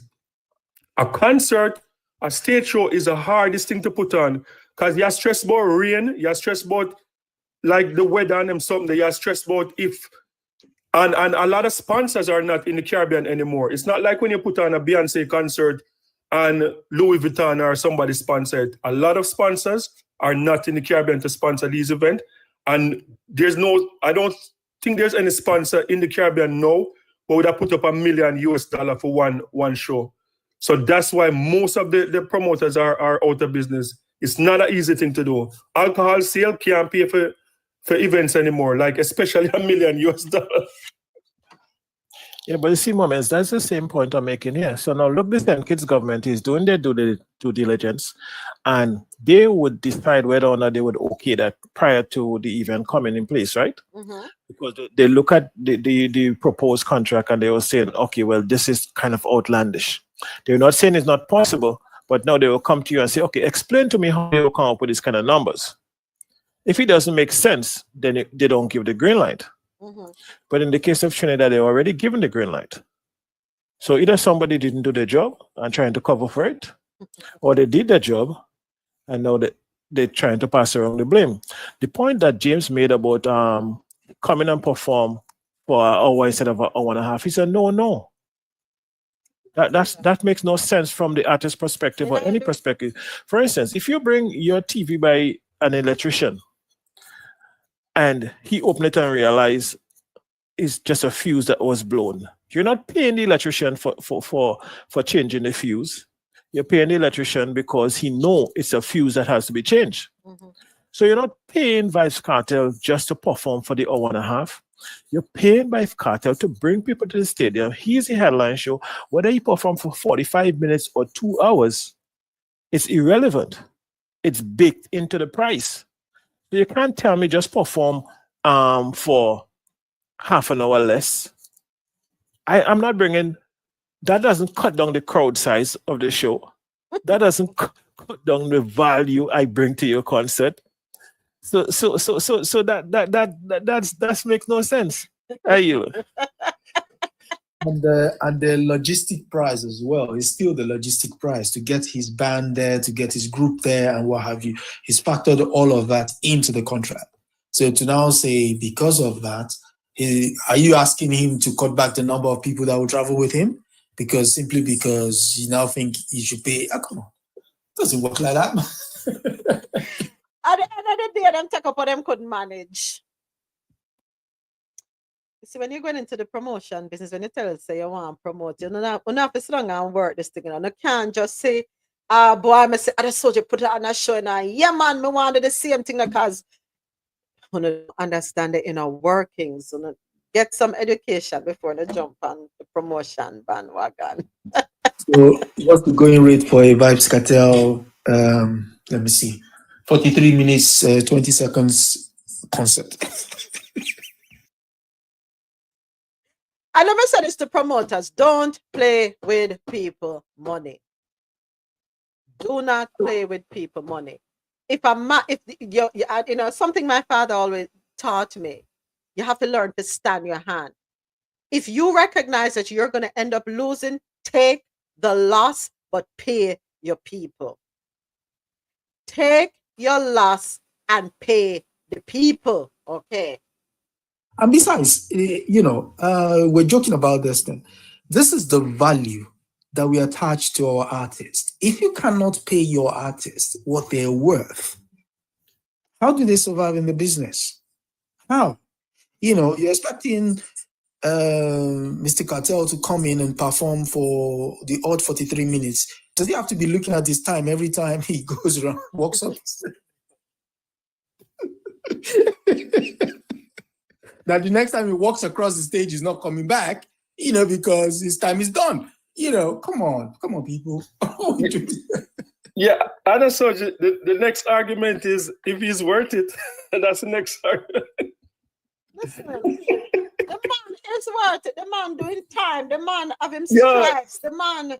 No, like the thing is, I'm sorry, but like I think this generation is getting robbed blind. When I was going to events, right, back in the 80s and the 90s, I would see like Shabba Rankin jumping out a helicopter, Shabba Rankin choreography, bring on 100 dancers up on stage. You want too much. Vance Cartel don't even have a band. He perform with tracks. You want too much, James. You want too much. No, but moments, not even a band. Not even a band. You can't perform with a band. James. Like, no, that don't make it. You want too much. You want too much, right? Okay. All right. Next up in our... Well, James have a point, you know. Ozzy, what you there? Ozzy said, I can explain that. Well, Ozzy there. Ozzy, come explain it for you. Come explain it. Why? What is? All right, can you hear me? Yeah, man, loud and clear. All right, so yes, I understand what James is expressing. The type of show, the theatrics, all that stuff. Yeah, it's a different day, different age. Lots of people don't even, as you can see, they barely even have the money for that. The thing with Cartel is, for my generation, is more so the nostalgia around it. He was incarcerated for over 10 years, and a lot of us never got to see him perform, but we've been following the music for decades. Now, Cartel has an extensive catalog of which thousands of songs he can draw from at any time. Logistically, a band would not be able to keep up with that. The amount of rhythms, like he literally has 3 songs on one rhythm in a lot of cases. So therefore, that was part of the reason why he chose not to go with a band. In terms of the performance style, I can agree with some of it, but again, like what I said, it's about the nostalgia. It's about the moments that, especially my generation, is connecting to and want to relive. You know, I forgot something. I got caught up in this whole conversation, and I completely forgot to tell my Jano Radio listeners that they need to switch to the News and Talk channel on janoradio.com. My apologies. At 5 minutes before 11, I need to be telling my people. Huh? Renew your contract? Yeah, I need to renew my contract. Lord of mercy. Yeah, the thing with Cartel now, yeah, Cartel have a big catalog. Beanie have a big catalog too, and Beanie perform with band. But the thing with Vybz Cartel, and Vybz Cartel know this. Vybz Cartel will admit this himself. Vybz Cartel can be put in the GOAT conversation in terms of lyrics, in terms of pulling a crowd, in terms of promoting himself as an artist. But one conversation he will never be in is the performance conversation. Like, him not even at the top 100. So my point is, if I go to a stage show, like, yeah, I can appreciate that you're one of the best lyricists. I can listen to your music on CD or on iTunes. But if I go to a concert, me want to see people jump out a ceiling like Like when you see Pink flying at the sky and, you know, like see Beyonce with her choreography and stuff like that. If me, I got pay $2,000 for go on concert, me don't want nobody to walk up and down on stage and I sing and I breathe in a mic. Me want to see people fly across the stage. Entertainment. No, James, you go for entertainment. Some people is about the artist. If I buy a piece of art that I think value $5 million, and it's just an ink on a piece of paper that nobody can make sense of, to me, the value of the art is $5 million. So to some people, paying $2,000 to a live performance of Vibes Cartel is what $2,000. It's not even about the song or anything like that. It's the experience, is whatever is the value the patron put to the artist. That's why some artists, you will see they sell out a show and it's like, what the hell are they singing? But there are people that value that. So that is when it comes to artists and entertainment and stuff like that, you can't put a literal value on it. You understand? Yeah, that but is why they cost like that. Mr. President, concert. You ever see Skinny Fabulous perform? You ever see Marshall Montana perform? When Marshall Montana don't perform, he come like him, I go faint after. That's why you got to, if you want good music, you go to a club. You're missing it, James. You're missing it because, okay, I grew up with my parents. Anywhere Byron Lee and the Dragonaires used to perform in the world, them dead. They never have nobody that fly through the ceiling and jump out a helicopter and all of that. They went for their personal experience. Them love soca music. So people go to shows for different reasons. What you're asking for is not what somebody else will ask for. But Byron Lee could have performed one to Leon. But the one doing theatrics the way you want. No, but people don't. What you're saying. No, but when Leon Caldera start whining for the girl, them I see the girl might scream and them something there. I perform. Them never just stand up there and sing. Leon Caldera whine and jump in a crowd, a whine for woman and them something there. And the other guy from Trinidad, I can't remember his name. No. James, just say you can't. You just say Vibes Cartel concert is not for you and call it a day. Enough for you. Enough Give James for you. a refund. Give James a refund. Yeah, James wants a refund. I'm making one about business. James. Well, you know what funny? When I was watching the concert in Jamaica, the Freedom Street, I'm watching it and I said to my friend and we were watching with like, the other concert, I feel like I want a refund. Because I breathe hard in my mic. But the man is not well. James, come on. I think you're being. But if you're not well, you can't charge $1 million. Charge not well money. But people, listen, when you go into a store and you pay for something, you're paying for it because you think it's worth that. So other people felt that he was worth paying the money to see, so them pay their money. You don't see it that way there, but it's okay. Other people saw the value in it. Me might not pay $100 for a pair of shoes. Somebody else will be like, oh my gosh, that's so reasonable. Something is worth what something is willing to pay, what someone is willing to pay for. Yeah, imagine you had a pair of shoes that you always wanted as a child and you never got. And then now you have an opportunity to get it. Look at what Gilly said. Look at what Gilly said. Gilly said, I've left New York and gone all the way to Portugal to go to a concert just because of an artist. When me there in Jamaica, me left Jamaica, come to Miami for go listen, come cock up on that Stone Love. Stone Love play in Jamaica all the time, but me jump on a plane and come to Miami. Also, keep in mind, most of us never thought he would have get out of jail enough. So that too. the hype is strong around it. We don't know what's going to happen in the next 2 years or so. Yeah, you know. I mean. But for right now, this is what it is. Yeah. And then time there when you got Stone Love, people now do the acrobatics that are going now. But you like what you like. You pay what you pay. You keep it moving. Yes, Gilly. And around your Gilly, you want to go to Portugal, go look for and a one person, you pay your money, you go through because it's valuable to you. That's how you go. Just the hype people paying for. You're right too, Riley. Some of us, paying for the hype. So all them days when they're Boone Hall Estate in the all-inclusive party, them arena fall power. Some James might say, no, someone want back my money. No, someone we got in the arena dance like we are idiot. Been there, done that. You pay for what you find value. Yeah. If Ninja Man gets released, James will be the first one there. James say, as I call you out there. Come moments, look at this year. I looking to go a Junior Gong show, and I don't think he coming here. So I gonna have to go wherever he is. By the way, when next time I perform?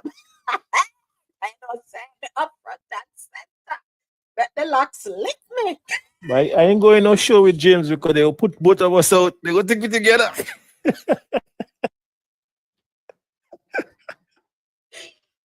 Jesus. Yo, you see Ninja Man perform a what? 89 sting, and Ninja Man just look, and the crowd mash up. Just a look. So what did he do special? What did he do special? No, Ninja Man. When Just Ninja look. Man come in, Ninja Man come in him ninja suit and him go out with him. Ninja Man know if he perform. Ninja Man is one of the best performers. Let me tell you, Ninja Man, Elephant Man, Shinehead, like Beanie Man, like. No, I mean, I waste my money pay for Beanie Man. I'm sorry. Elephant Man is not a performer. Elephant Man just naturally crazy. You ever see Elephant Man normally? Yeah. That's how he operate all the time. Listen, I'm not paying for Beanie. You know, Beanie performances lately. Beanie all auto-tune for the owner song. I'm sorry, they can't keep Beanie Man. No disrespect, Beanie, but I'm not paying money to see Beanie Man. Sorry.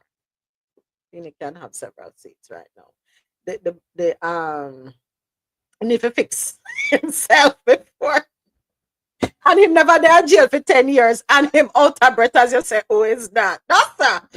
The all-time Beanie is best. Yes, Riley. That I agree with. All right. Next up, final story in the Caribbean quarter. Busy Signal turns up the heat with new dancehall anthem, Party Next Door. I cannot play the song because I'm also live on YouTube. So please forgive me for that. According to Caribbean National Weekly, international dancehall artist Busy Signal is keeping his foot firmly on the gas with the release of his new single, Party Next Door, a track that is already making waves across dance floors and streaming platforms. The bass-heavy anthem marks another successful collaboration with veteran producer Junior Brown, bringing the sound the kind of infectious energy that fans have come to expect from the artist. The new single, released under No Rush Records and distributed by Tough Gong International, comes just in time for the summer party season and is accompanied by a vibrant music video directed by 300. Premiering on Boom Shots, the video racked up over 142,000 views on YouTube within days of the release. So check out that one from Busy Signal, folks. The title of it is Party Next Door. All right. That one wraps up our stories out of the Caribbean corner. Coming up now, we have stories on the international scene. 23 minutes after the top of the hour. This next article, courtesy of BBC.com, Kenyans have expressed outrage over the detention of a software developer who created a tool to help people oppose the government's annual finance bill because of fears that it will raise the cost of living. Rose Najeri was detained on Friday after police raided her home in the capital, Nairobi, and seized electronic devices, activists said. Police and the government have not yet made a comment on the detention of the mother of two. Mass protests broke out last year after the government proposed tax hikes, forcing President William Ruto to withdraw the 2024 finance bill. The bill outlines how the government intends to raise income. At least 50 people were killed and dozens were abducted in a security force crackdown to end the protests that broke out last year. Bill Gates to give most of his $200 billion fortune to Africa, BBC.com is reporting. Microsoft founder Bill Gates says that most of his fortune will be spent on improving health and education services in Africa over the next 20 years. The 69-year-old said that by unleashing human potential through health and education, every country in Africa should be on a path to prosperity. Speaking in Ethiopia's capital, Addis Ababa, he also urged Africa's young innovators to think about how to build artificial intelligence to improve healthcare on the continent.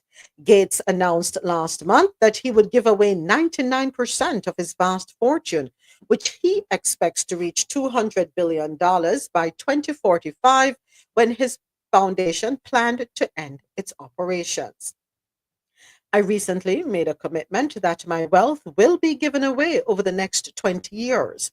The majority of that funding will be spent on helping you address challenges here in Africa. Mozambique's former First Lady welcomed his announcement, saying it came in a moment of crisis. We are counting on Mr. Gates' steadfast commitment to continue walking this path of transformation alongside us.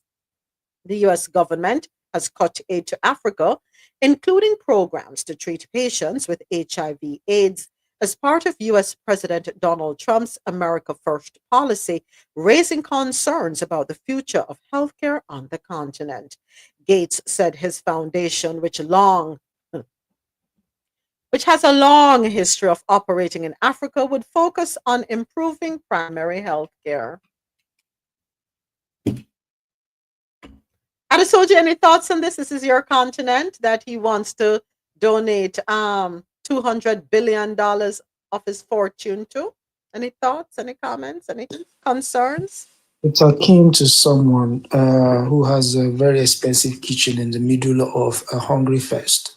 You're cooking, the aroma is floating out, and you're telling them in 20 years' time you'll get to eat what is in the pot. So in the meantime, go and suffer.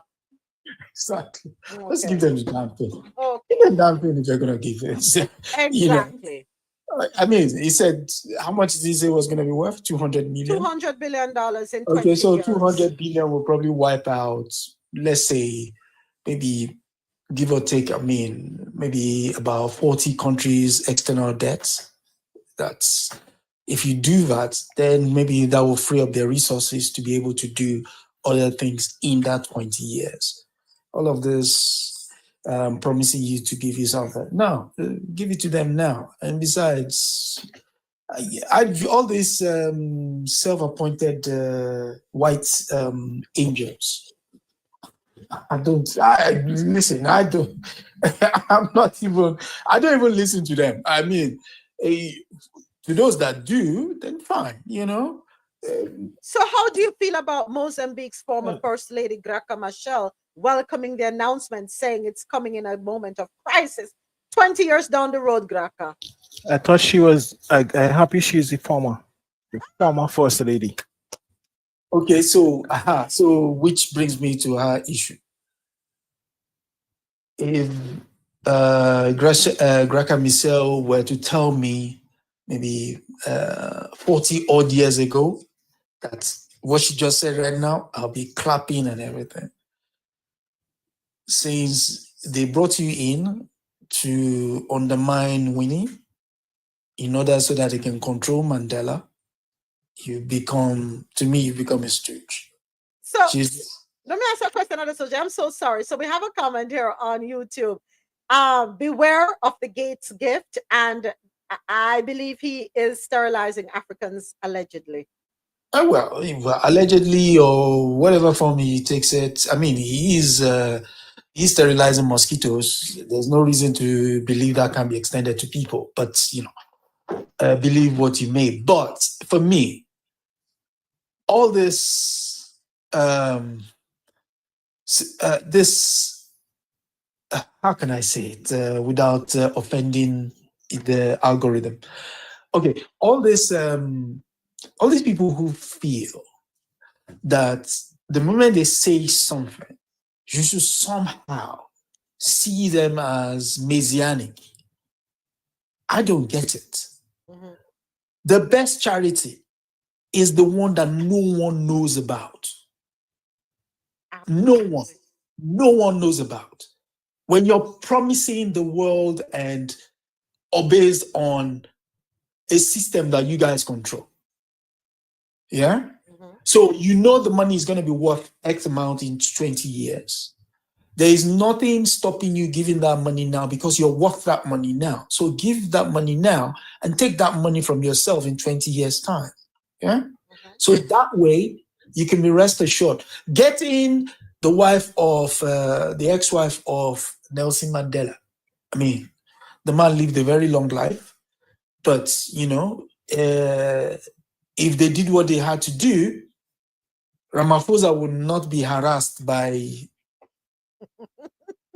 I don't even know what to call him now because I don't want to again offend Exactly. I don't want to cut you, but exactly. Go ahead. So, if you do all of that, you won't have to have all of this. So all of those stuff that they talk about, it's as if we have short memories. And they constantly play in our faces. Okay, now you've told us that. What do you want me to do? Clap for you? Or start worshiping the altar of the Gates Foundation, hoping in 20 years' time? Come on. No. If you're going to do charity, do it. I yield. And on top of that, you're talking about improving primary health care.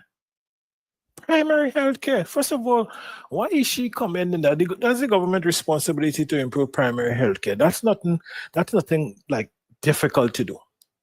It's the most basic of healthcare, primary healthcare. You're not putting in no sophisticated facility or nothing like that. And anyhow, let me not offend the algorithm. Go ahead, continue. Please don't. It's a lot of yeah, but moments. Yeah. Is it that black people have short memory? They have no memory. What happened to the billionaire pledge? Wasn't that about 20 years ago? Nobody remember that pledge there? Please remind us about it. Yeah, the billionaire pledge, Gates, Buffett, all of these guys said that the pledge was a pact that they signed that they're going to give away 90% of their wealth. And they're going to start, they were supposed to start 20 years ago. So now, 20 years later, you're going to say the next 20 years again? Just string them along.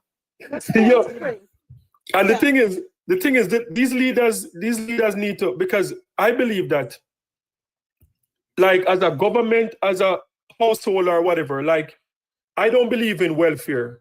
Like, I want to be the man to take care of my family. I believe that you can help people if they're down, but for Africa to stay on welfare for the past 60 years is not a good idea. They need to turn down all of these money. The president of Ghana said it, the past president, but a lot of these presidents, they get smart when they leave office. When they're in office, they don't understand. But as soon as they leave office, they say the right thing. And he said that Africa should not be dependent on other countries to take care of them. Africa have enough to take care of themselves.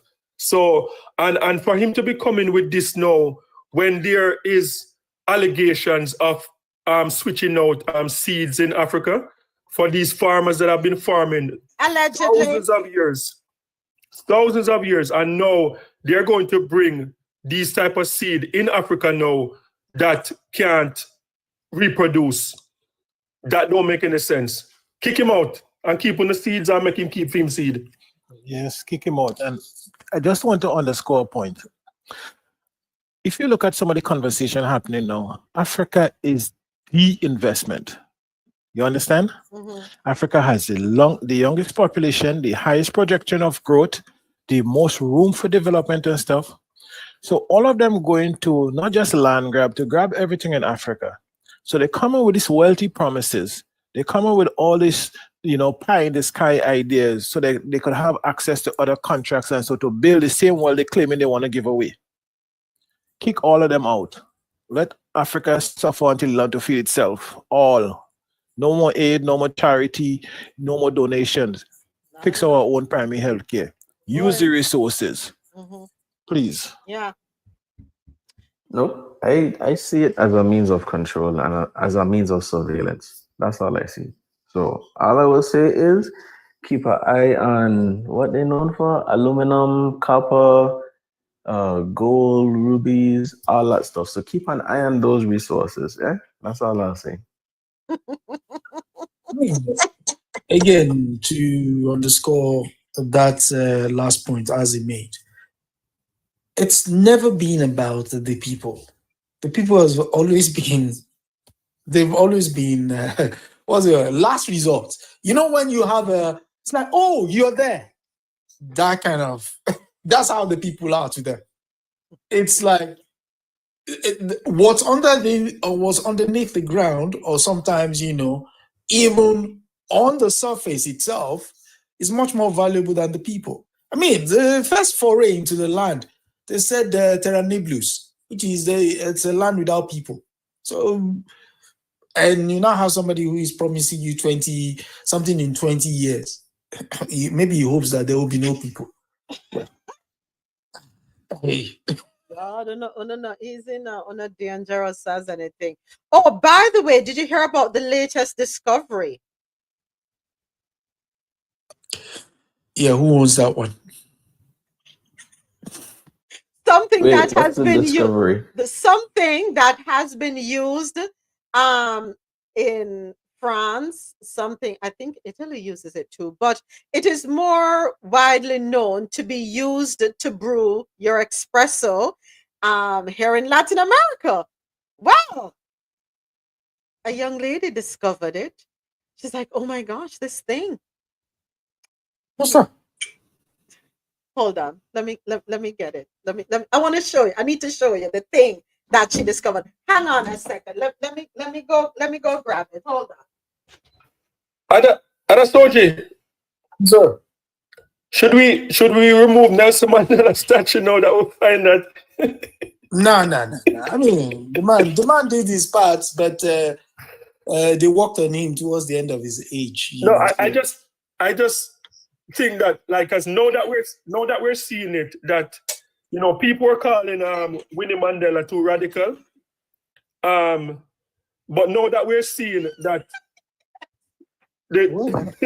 show and tell us. So she discovered this. I have two sizes, large and medium. So she put up a video discovering this. She's like, oh my gosh, this thing. Christina Columbus made a discovery. Yeah, that reminds me of so I was reading about how when they came to Latin America, they quote unquote discovered tomatoes, and they thought they were poisonous. And if we fast forward in time, now southern countries are known for cuisines that are famous for use of said tomatoes, i.e. Italians, because they discovered it. Yeah, they've always been okay. So what they tend to do, and I don't know whether to give them kudos or to just accept their ingenuity. Well, okay, let's just give them the kudos. Is the fact that they've been able to play on our acceptance of things. We easily accept things. You know, we're very welcoming, and that's the thing about us. You can't train that thing out of us. You can't breathe it out. We're just very welcoming. And so it is in that welcoming that these people come in and boom, they flip the switch on us. And then the next thing, they get us fighting each other in order so that they can maintain status quo. Somebody wrote in the chat earlier that our leaders are problems. Yes, they know that. They train them to speak their language. And when they start speaking their language, ban them from speaking our language, they think and they talk and they act in the foreign language. We recently had the great Ngugi wa Thiong'o passed on into ancestorhood on last Wednesday. His primary thing was language. Yeah, he says no matter whether it's Ebonics, whether it's one of the African tribal languages, whether it's a patois spoken in the Caribbean, those tones, those tonal pulses are the custodian of your history. And the moment you lose that, you've lost a very huge part of yourself as a people, because essentially you're losing your history. Why do I say all of that? Now you have people that look like me, wear tall hats, long tails, and suits, and then start speaking through their orifices. Yes, listen.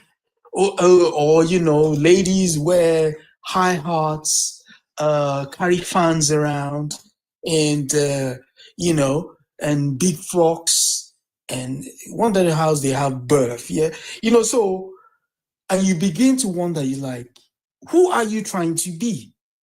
Which I would leave you with this is in what's it called? Black Skin White Mask, Frantz Fanon.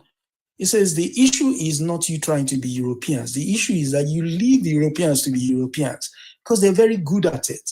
You, on the other hand, are a poor imitation of what it is. In fact, you're an embarrassment.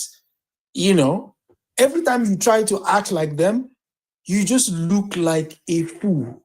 So let them be and be yourselves. So kudos to Mr. Gates for his generosity or whatever. As far as I'm concerned, I don't really care. I yield. That is Soji. To the first point that you made, I saw a quote on TikTok and a video today, and this person said, "We are so busy trying to invite people to the cookout that we never realized that not one person gave us an invite to the country club." I will double down on that.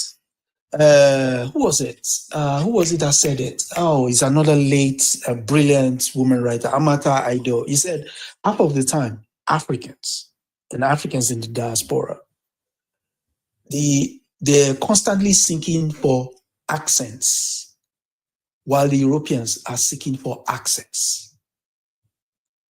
Who is the winner? I yield.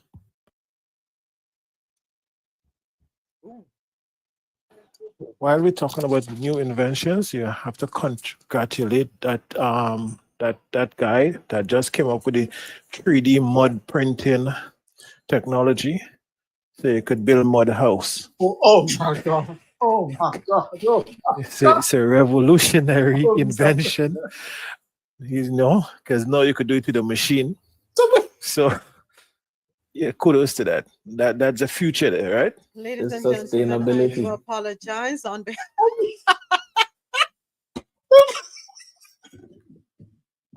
I mean, This is a harsh bunch over here. That's all I can say. Rufus, you see, I don't see why you're coughing because y'all are being mean. Come on, be nice. funny enough, that's how I felt when somebody sent me that thing. And he said, "This is bound to lighten your mood." Said 3D printer. Printer what? Mud huts. Then okay, let me give you an instance. Lord have mercy. There is if you go to the if you Google it right now, the palace of the Emir of Kano. Kano is spelled Kano. Google it right now. That palace is about 800 years old and is made of mud and straw. And is still standing. I cracked up when somebody said me that. Like, okay, what do you need now? A medal? Are you guys familiar with this device? I feel like a pioneer woman when I use it. Okay, this is probably way too hot for this plastic cup I'm using, but whatever. It literally makes espresso on the stove.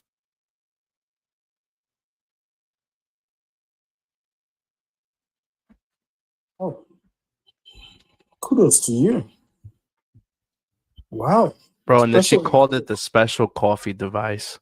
It's a special coffee device, Mami Chula. Mami Chula, that's a greca. You know what's bugged out? Is that I saw somebody like not too long ago say the same shit about Bustelo. Oh my God, have you ever had this? This is like the craziest cafe. If you won't, bro, you don't see me losing my mind over like hamburgers. Pero the greca, for real, the greca.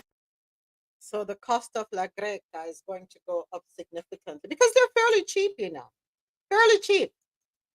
So now that this pioneer woman has discovered this device, those of us who love coffee and who like collecting them and using them, and we're gonna have to Herpin gets some more before the price goes up. And that way of operating has never changed.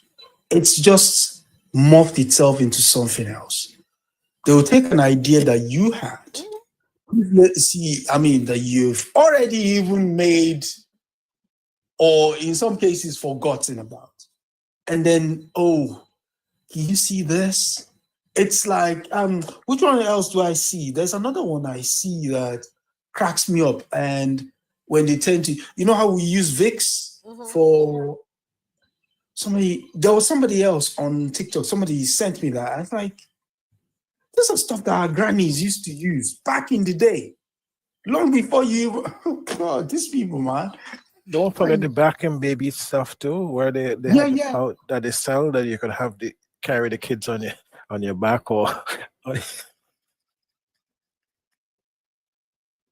It's the semantics around it and the rebranding that because like I was joking about earlier with the whole mud hut 3D printing thing, right?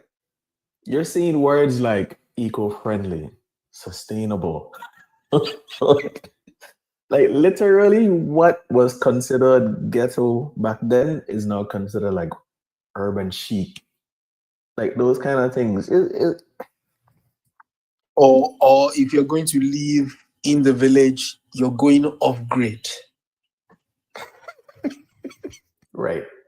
So I have a math question for all of you.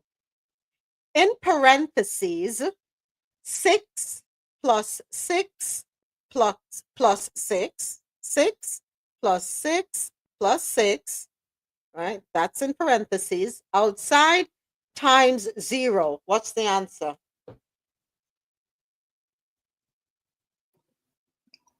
Zero. It's zero. It's zero. Well. What's going on, baby? What in the actual hell is going on that I just got a violation on a video talking about a math problem? Are y'all that offended by math that you reported my video? I'm not understanding.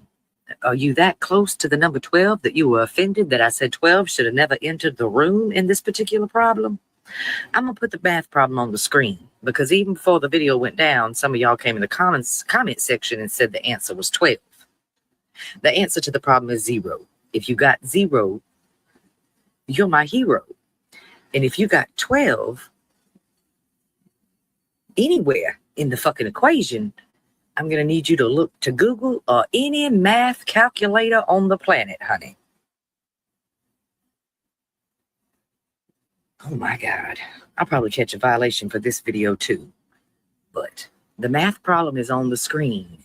You can Google it, boo. The answer is 0.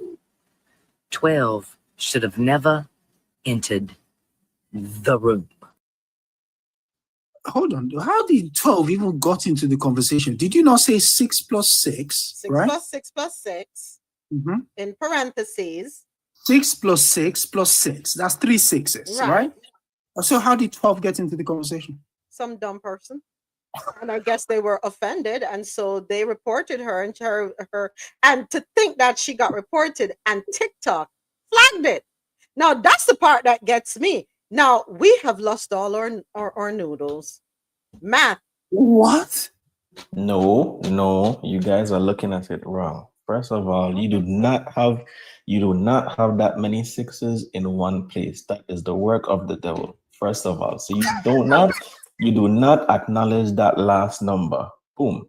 And that is not a 0 that you're multiplying by. All right? That is a chicken egg, of which the prices have gone up. Ah, so that is why it got flagged. Mm-hmm. Well, I'll be damned. I don't speak all of that language. I speak basic English. And I may speak some Spanish if I feel like it. But I do talk patois. I don't speak. Vegetation will be gone soon. So, there's hope. I mean, I don't speak stupid. I'm sorry, I don't. I'm struggling because I have to be changing out the right names of things for made up things. And Jesus, Ozzy, you really expected me to get that out of that? 3 6s times 0 is 0. When you said parentheses, the moment you said parentheses, so basically they're in a bracket, right? Anything in a bracket multiplied by 0, I don't care what it is, it's 0. But 1 times 0 is 0. 10 times 0 is 0. It's 0. 6,000 times 0 is 0. It's not, those are not parentheses. That is a hug. What Okay. are you talking about? The expression is being hugged. That's how you know it's good math. Fix yourself.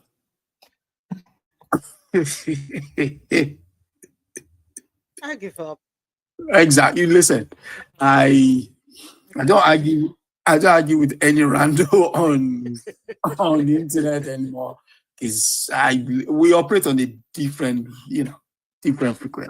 So if you want to Can I get a dictionary? I say, please, somebody give me a dictionary, because I need a dictionary to be able to understand a lot of what's going on today. Clearly, I'm a 70s baby.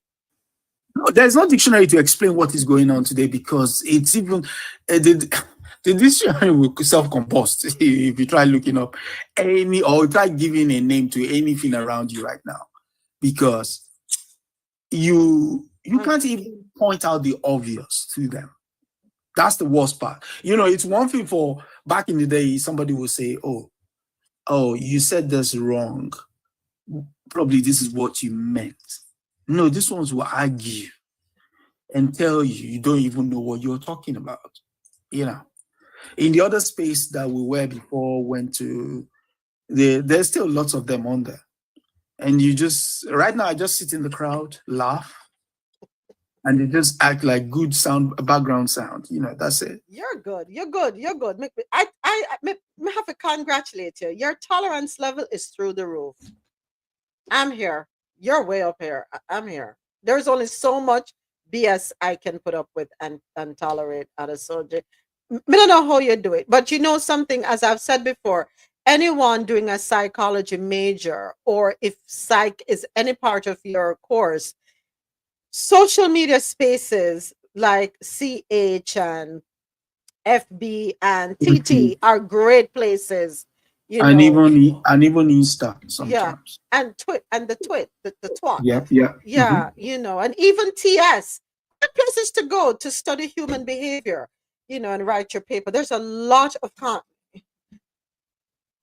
You know what they say? They say social media is like school, but the biggest issue is that some of the people who would have been in the short bus all in the same classes with us.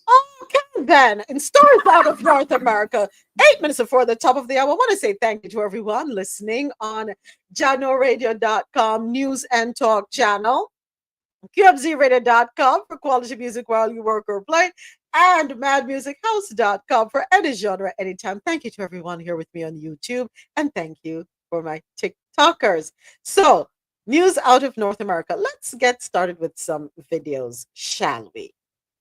Having a super Spanish name living in the US exposes the racist. Tell me why this one person commented on my video saying, I don't have to learn how to pronounce your name the correct way because I live in an English-speaking country. America is the only country I know with people in it that are proud to only speak one language. And then they bully everyone else for speaking multiple languages. Knowing multiple languages is a skill. How are you going to bully someone for being more skilled than you? I'm bilingual. You go to Europe, everyone knows like 4 different languages. You go to all sorts of different types of places in the world, they know multiple languages. But the people in America, a lot of them, not all of them, but a lot of them are conformed with just knowing one language. And if you don't only speak that one language, they look at you as inferior to them. Entitlement is crazy because those are the same people that will go to other countries and expect those countries to cater to them and speak their language, but they don't put any effort into speaking that country's language. That doesn't make any sense. Ozzy, how many languages do you speak? 2.5.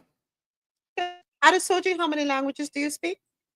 Fluently, I would say 4 major languages, 3 major languages: English, and currently learning how to speak French. So, Mr. President, how many languages do you speak?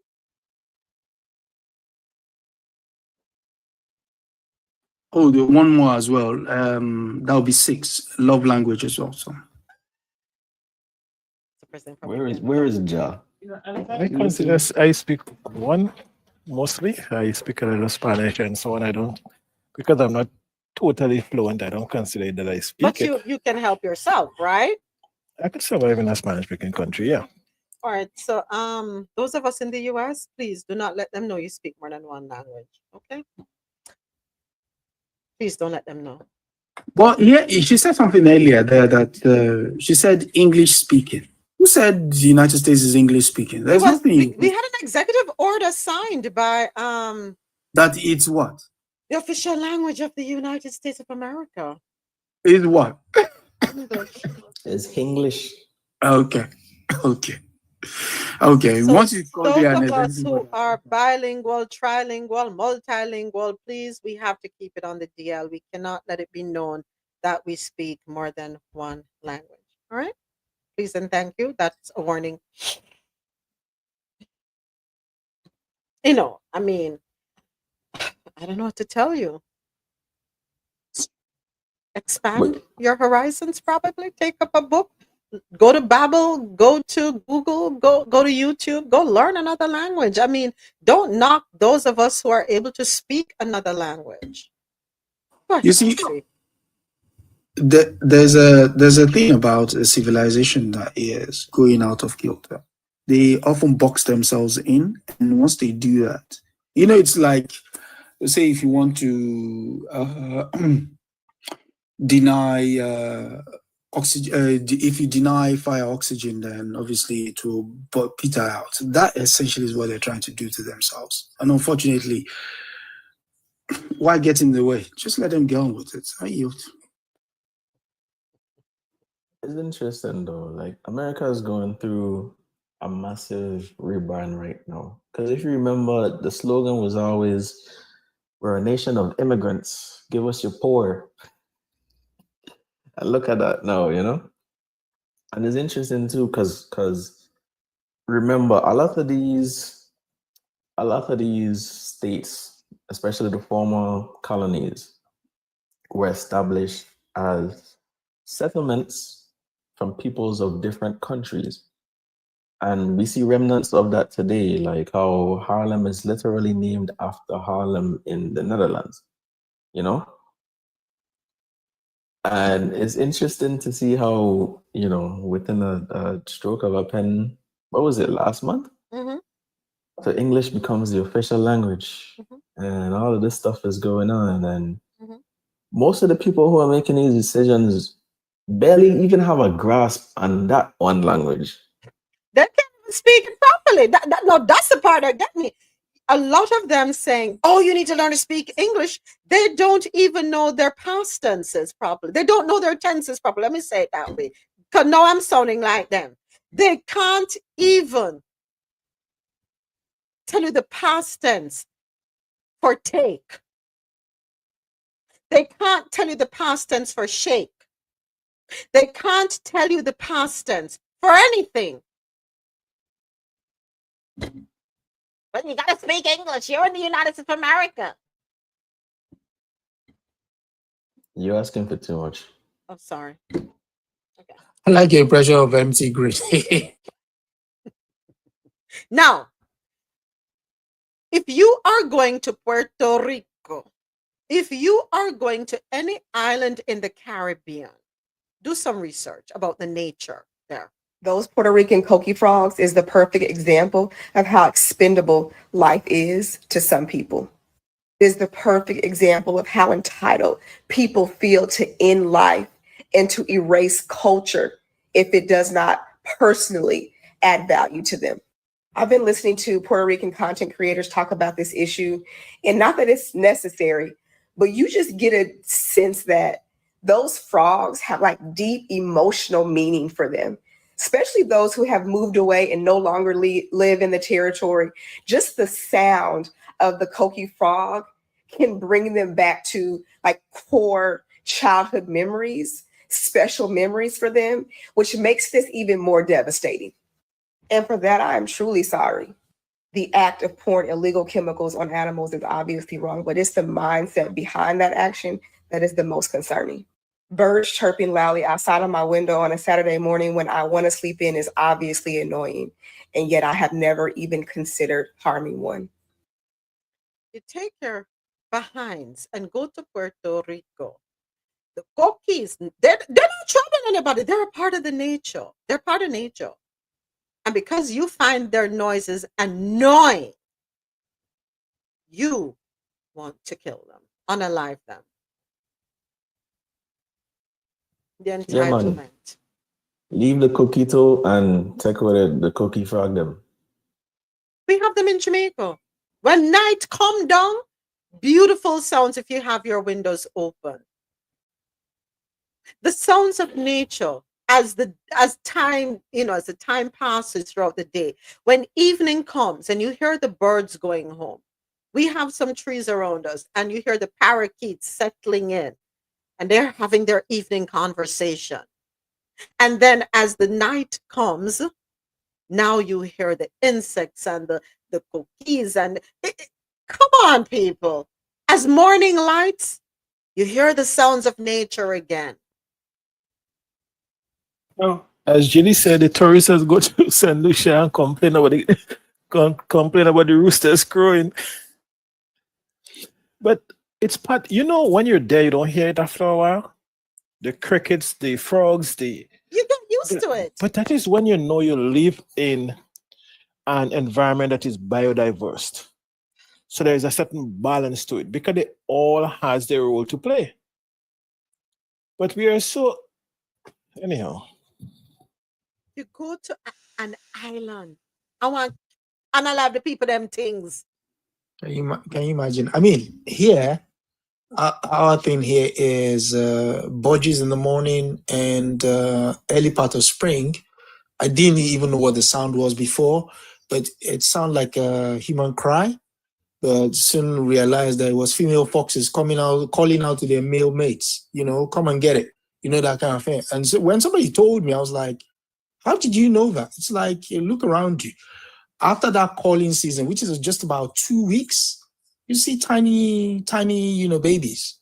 And it's like, because you feel inconvenienced. Sorry, I'm so sorry, I'm turning this down. Because you feel inconvenienced by his sound.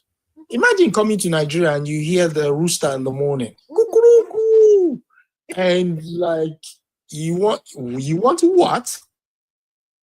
I wish somebody would, We have them in Jamaica too, the rooster them in the morning time. And they wake up way before the sun, even before the sun is coming out. So it's like, that's nature. That's nature telling you we exist in tandem. And then you just walking the earth this God, you know what? Something is wrong with people. I'm sorry. Something is seriously wrong with human beings. We're destructive. I'm sorry, Jack. Go ahead. It's funny that I came back in the room during this conversation because my coworker came to me yesterday and mentioned the same thing. And I told him that when you're new to a place, there are certain sounds that will bother you. I have frogs in my flower bed currently, but there is one, and it must be a bullfrog because his voice is so deep. And let me tell you, when he starts up, it is a pain at times. I also have birds that want to chirp at 2-3 o'clock in the morning, and I'm not a heavy sleeper. So they keep me up sometimes as well. But again, I've never thought of hurting the animals. You just have to get used to it. I remember the first time I went to Antigua, what I learned in books is that the roosters crow when the sun come up. It was 1-2 o'clock in the morning and the roosters was just crowing and having a conversation. And I was like, what? when you have received false information about nature, you don't understand how to adjust. And some people, unfortunately, don't care to adapt to it. They just want to get rid of it. So I yield. Ah, Ja, I don't know. Have you heard I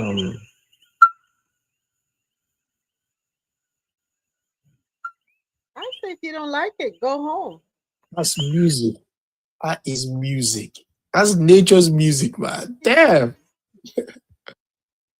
have you heard Bad Bunny's last album? No. So he addresses a lot of these things on that. Mm. And even in his visuals, the cookie frog is used as like the narrator or like the motif of a lot of the visuals because of the history and importance of that. Like even in one of the videos, there's a scene where this old man goes into a restaurant and he orders this traditional dish. I can't remember the name of it. And basically the restaurant is like this gentrified type, like a Starbucks type. Mm-hmm. And he orders his usual, and they're like, yeah, we don't have that, but we have this type of cheese, or we have soy milk instead. And he just wants to order the usual typical traditional meal, and he can't.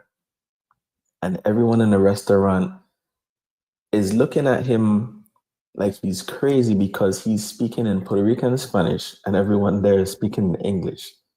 And they're asking him to articulate his order better.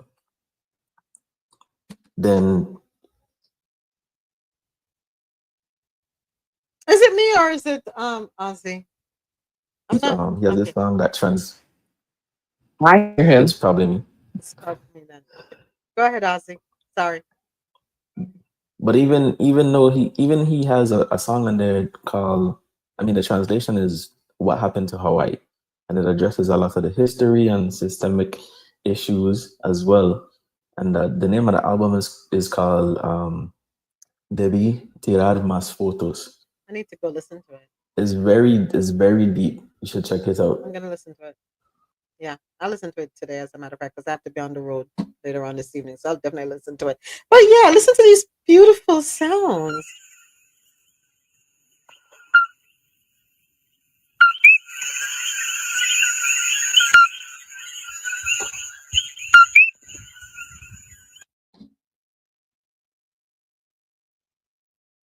Even where I live right now, we laugh about the alligators, right? Oh, by the way, I need to ask my son because I see him put up this thing on TikTok. He went on a 10-mile run and he went through alligator country because he put the video where he went with his friend, one of his friends, to do their run. That's where the alligators just chill out on the banking. A lot of people jog that trail and ride their bikes and stuff. But we live in their territory. We tore down the trees. We dumped up the swamps to build houses and roads. Where do we want them to go? Yes, they do like to sunbathe. Sometimes you see them just chilling on the rocks, really cute to see them. And we laugh about the fact that alligators are showing up in people's backyards and ringing people's doorbells and just strolling. Do you know they know how to go to the intersection and go across the pedestrian crossing? Yeah, they do better than us. Yeah, they're pretty cute from a distance.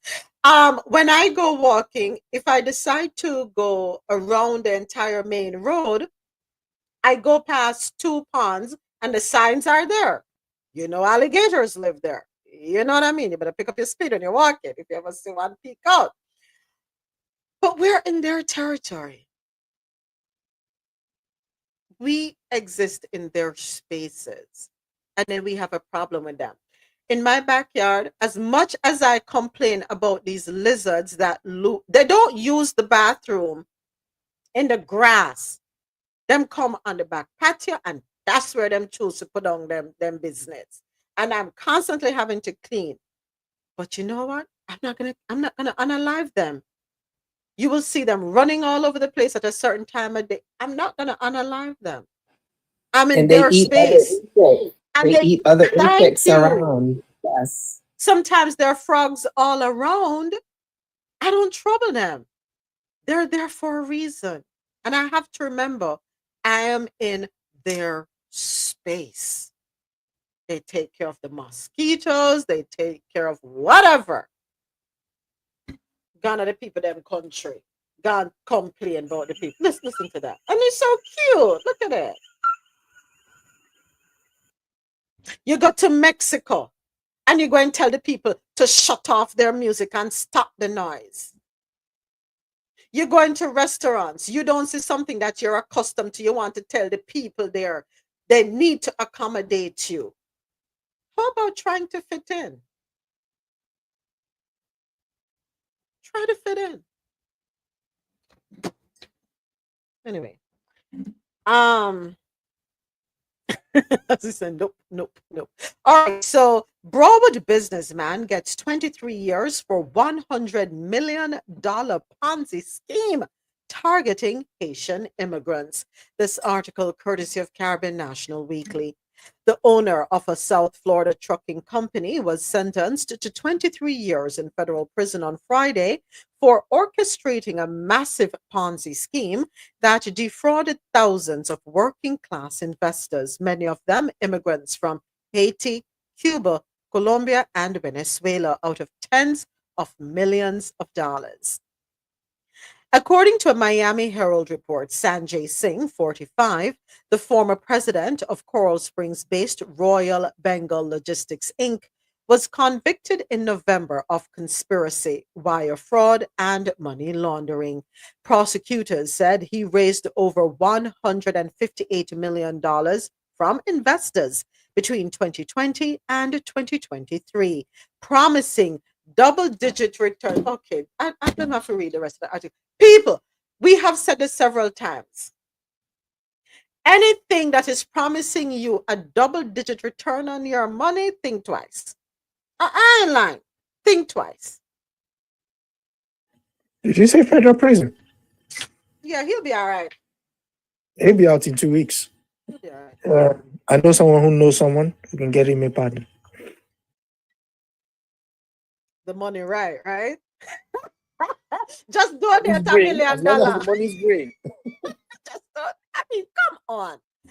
So he promised double-digit returns and partial ownership of trucks in his company.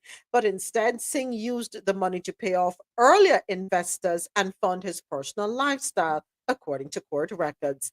U.S. District Judge David Leibowitz handed down the sentence in Fort Lauderdale Federal Court, calling Singh a huckster who lied to victims to enrich himself. A restitution hearing is scheduled for June 26. Mr. Singh, if you're not aware, and just like you, my wife and many others you duped are immigrants who came to the U.S. to further our education and or seek a better life.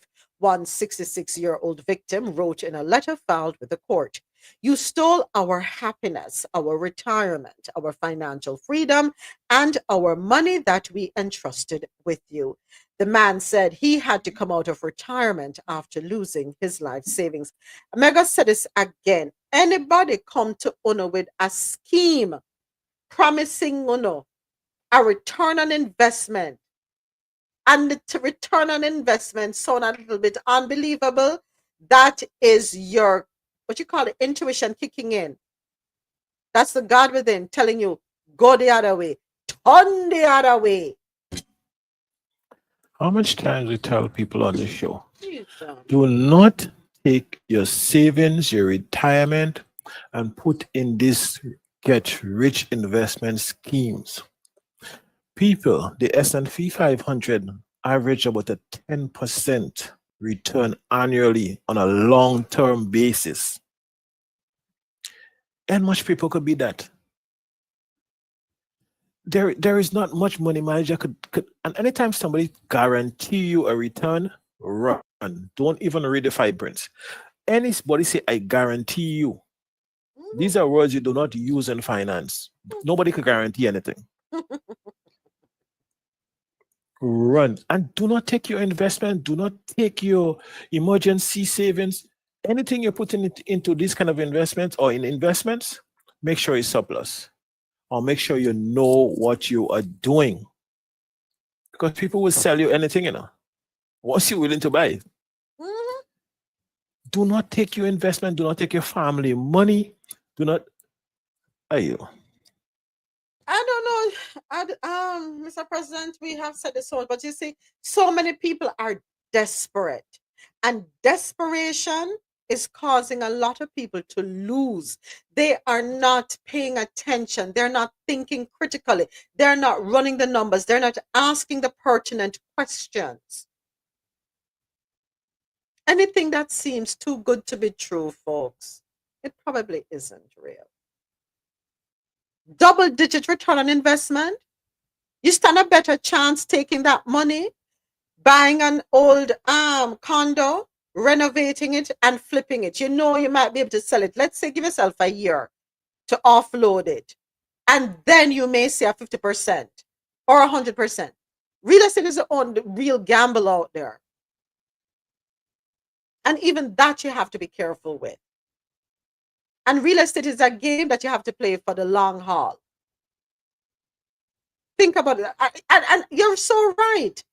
If you have $20,000 to your name, if you have $50,000 to your name, if you have $1 million to your name, why would you take up every red cent and invest it in somebody promising you a double-digit return?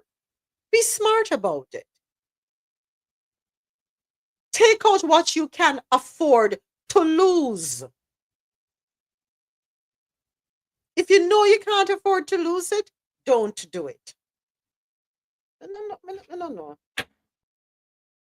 No. At this point, me not even gonna blame Mr. Singh. Me gonna blame the people that might take their money game, because I don't know what it is with us. This hunger that we have, we want it quick and we want it fast. This is not Burger King. I don't know. Me will go and panka with me 2 cents.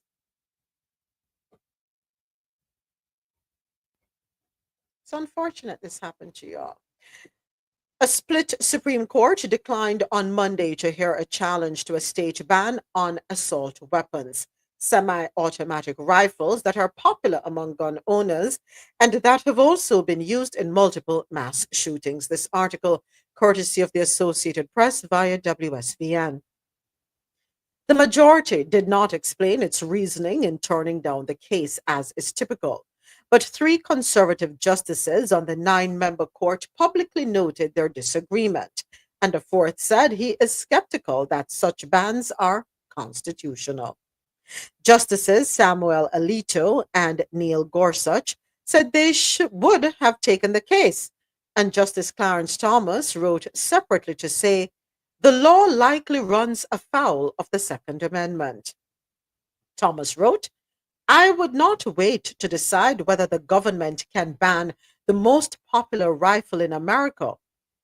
That question is of critical importance to tens of millions of law-abiding AR-15 owners throughout the country. Justice Brett Kavanaugh agreed with the decision to pass on the case now, but he said that he is skeptical that such bans are constitutional and that he expects the court will address the issue in the next term or 2. The Maryland law was passed after the 2012 shooting at Sandy Hook Elementary School in Connecticut. And if we remember, that killed 20 children and 6 adults. The shooter was armed with an AR-15, one of the firearms commonly referred to as an assault weapon. Several states have similar measures, and congressional Democrats have also supported the concept. The challengers had argued that people have a constitutional right to own the firearms like the AR-15.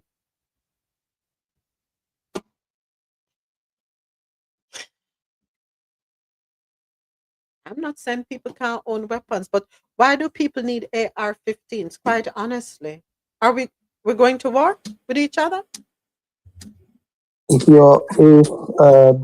unaliving of kids cannot make you to change your mind, nothing else would. Nothing will. It's never going to happen. It's rifles, then whatever, then life. Rifles will always come first. The High Court in 2022 handed down a ruling that expanded gun rights and told lower court judges they should no longer consider factors like public safety in deciding whether firearm laws are constitutional. Instead, they should focus on whether a law fits into the nation's historic tradition of gun ownership. There you have it, Adesoji. That right there supports your argument. Yeah, public safety. Yeah. Who cares about public safety? Nobody. What does the founding father say? Oh, right bear arms. Okay, we're good. So folks, go ahead, Darcy. Apparently, in this day and age, we just decide which parts of the Constitution we want to accept or reject. We're assuming we even have a constitution. I noticed you said we. He's trying to understand. He's trying to bond with sympathize. us. Yeah, that's all right. Send I'm me a trying to barrel. empathize with you guys. Yeah. Just remember to send me a barrel, eh? All right. Trump officials open More up. than a barrel. Sorry, go ahead, Soji. I said, he said, sending him a barrel. You need more than a barrel with that guy in charge.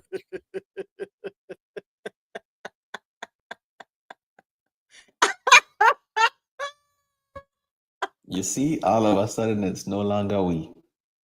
See, watch him now. Watch him. That must be French.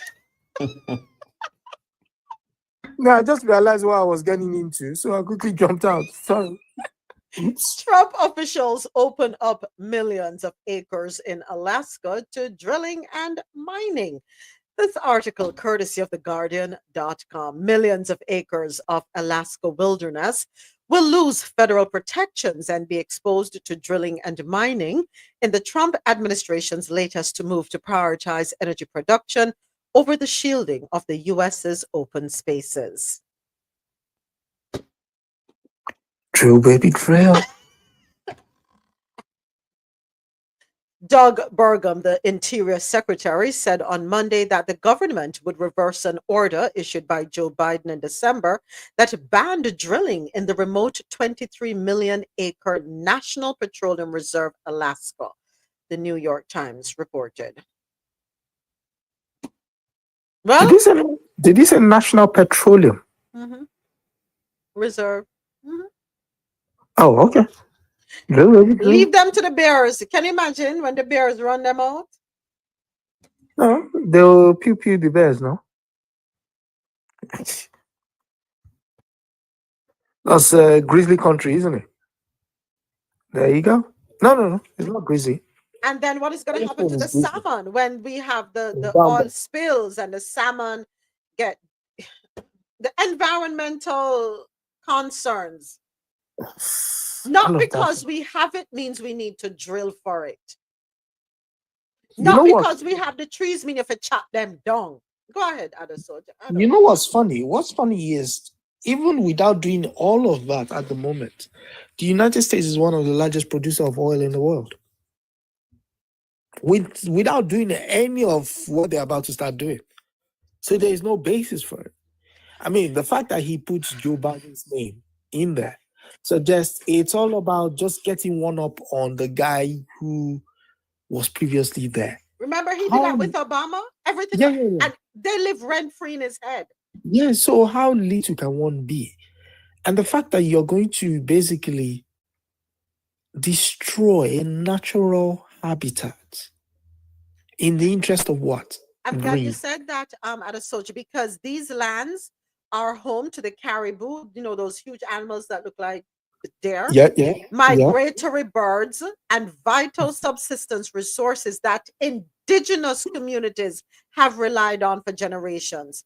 The public fought hard for these protections. Now, he is doing all of that to appease the extractive industries. So what's going to happen? You're going to be selling off the land to billionaires. But they don't. You see, there is. You would you like us to use this device? Would you like something out of the device that the pioneer woman discovered? I'm good. I'm good. We have our tea over here. I'll see whatever what else I can discover. But you know, sorry. Go on. I was gonna say, but you know that the saddest part about it is then even in doing that, that requires way more energy. Then a lot of the ecological protections are pretty much dismantled. And unfortunately, because of its location, the Caribbean is going to be the benefactor of a lot of this environmental damage. Warmer waters, unfortunately, lead to more hurricanes, more natural disasters, and they don't care. For me, it's the birds. The birds go there to go and rest, or their way back. The bear hibernating, the salmon coming upstream. Come on, we've even forgotten the landlord of the space. Exactly. The wolf. Yeah, I mean, come on, look at these people are just out of their. Oh my God. I don't know what to say. We are so destructive. We have no regard for They nature. are so destructive. And you're absolutely right, Anasoji. And they don't understand that everything that is out there in the ecological system serves us, helps to keep us alive. Go ahead, Mr. President. I'm tired of the whole of them. Oh no, I wasn't. I was just joining. But the thing is, the people that has a problem with nature don't understand the balance of life. You cannot dominate nature. I mean, we all exist in a given environment, and we all have our roles to play. So even some of the insects and the animals you don't like, they play a valuable role in keeping the ecosystem balanced. That's just a fact of life. It's not nothing to make up. Mr. President, to have that understanding, you would have to learn that in school. We are getting rid of the Department of Education. So clearly, you are we're not wrestling it out of ourselves. you are not in line with the program, and you need to fix yourself. Get it together. All right. America is number one. Something is wrong with us. Not us per se, but something is wrong with the people at the helm. All we see is green. That's all we care about, the dollar bill. We don't care about the future of your own children. So what's going to happen to the young fellow who knows how to turn on a computer? What's going to happen with his children? Very soon we're going to be like that movie. What's that movie, Pandora, where they went into and people had to be wearing the oxygen mask because they want to go in there for all the resources. Oh my Avatar. God. Avatar, exactly. That's how we're going to be eventually. Everybody has to have a mask to walk around. Oh my gosh, give it a break, man. Money I got be the unaliving of no. Next. Lord Jesus, me so so annoying. Supreme Court. I read that one about the ban? Yeah, we did that one already. Next up. Thank you for the follow, Roxy Foxy. Tulsa plans 105 million. I'm transposing the figures now. Tulsa plans $105 million in reparations for America's hidden massacre. This article courtesy of BBC. The city of Tulsa, Oklahoma, is preparing to award its Black community a $105 million reparations package to address the harms caused by the Tulsa Race Massacre of 1921, one of the largest and most violent racial attacks in U.S. history. The plan by Monroe Nichols, Tulsa's first Black mayor, focuses on community redevelopment and does not involve direct payments to descendants or the two remaining survivors of the attack. Nichols made the announcement on Sunday during Tulsa's first ever official Tulsa Race Massacre Observance Day. The funds raised by a private trust includes $24 million for a housing fund and $60 million for a cultural preservation fund focused on reducing blight. The Tulsa Race Massacre has been a stain on our city's history, hidden from history books, he said.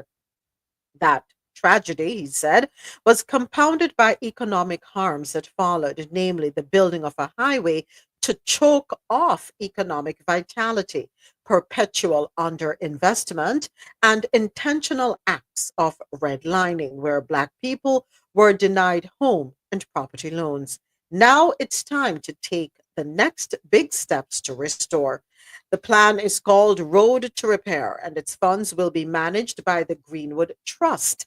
It seeks to have $105 million in assets, either secured or committed, by June 1st, some of which would also go into a legacy fund for the trust to acquire and develop land. Acquire and develop land for who? A housing trust for who? Who is running the housing program? Who is the investment companies, the construction company? Will that involve the people of Tulsa? I mean, all that to me is a lot of hullabaloo.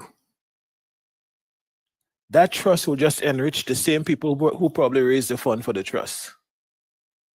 And what you mean you're not compensating even the two person alive? You can't even compensate them for the atrocities they've been through. And you're flagging $100 million like is so much money in the context of things. The person that gets called by the McDonald's or whatever the last time with the hot coffee probably get $100 million. What nonsense. Anyhow, let me take a deep breath. Yeah, This is a lot of nonsense. People will just milk it. There's a few people that will benefit greatly, not the people it's intended for. And you probably get free money to build a housing trust to enrich your family for generations. I yield. Yeah, I those were the same thoughts I had, right? Like that figure does not compare to the horror and the damage that was caused. That's a whole town for that. Then my second thought was in alignment with what Mr. President just said as well. If you're not careful, a lot of this could be a front for the displacement of these people as well. If you don't carefully look at some of the language and some of the plans that they have in place, they could literally be using that as a front to displace the people. Because this housing that they're talking about, where is it? Who will have access to it? Again, like he said, who is in charge of the construction of it? Private equity? Who are these people? What are their intentions?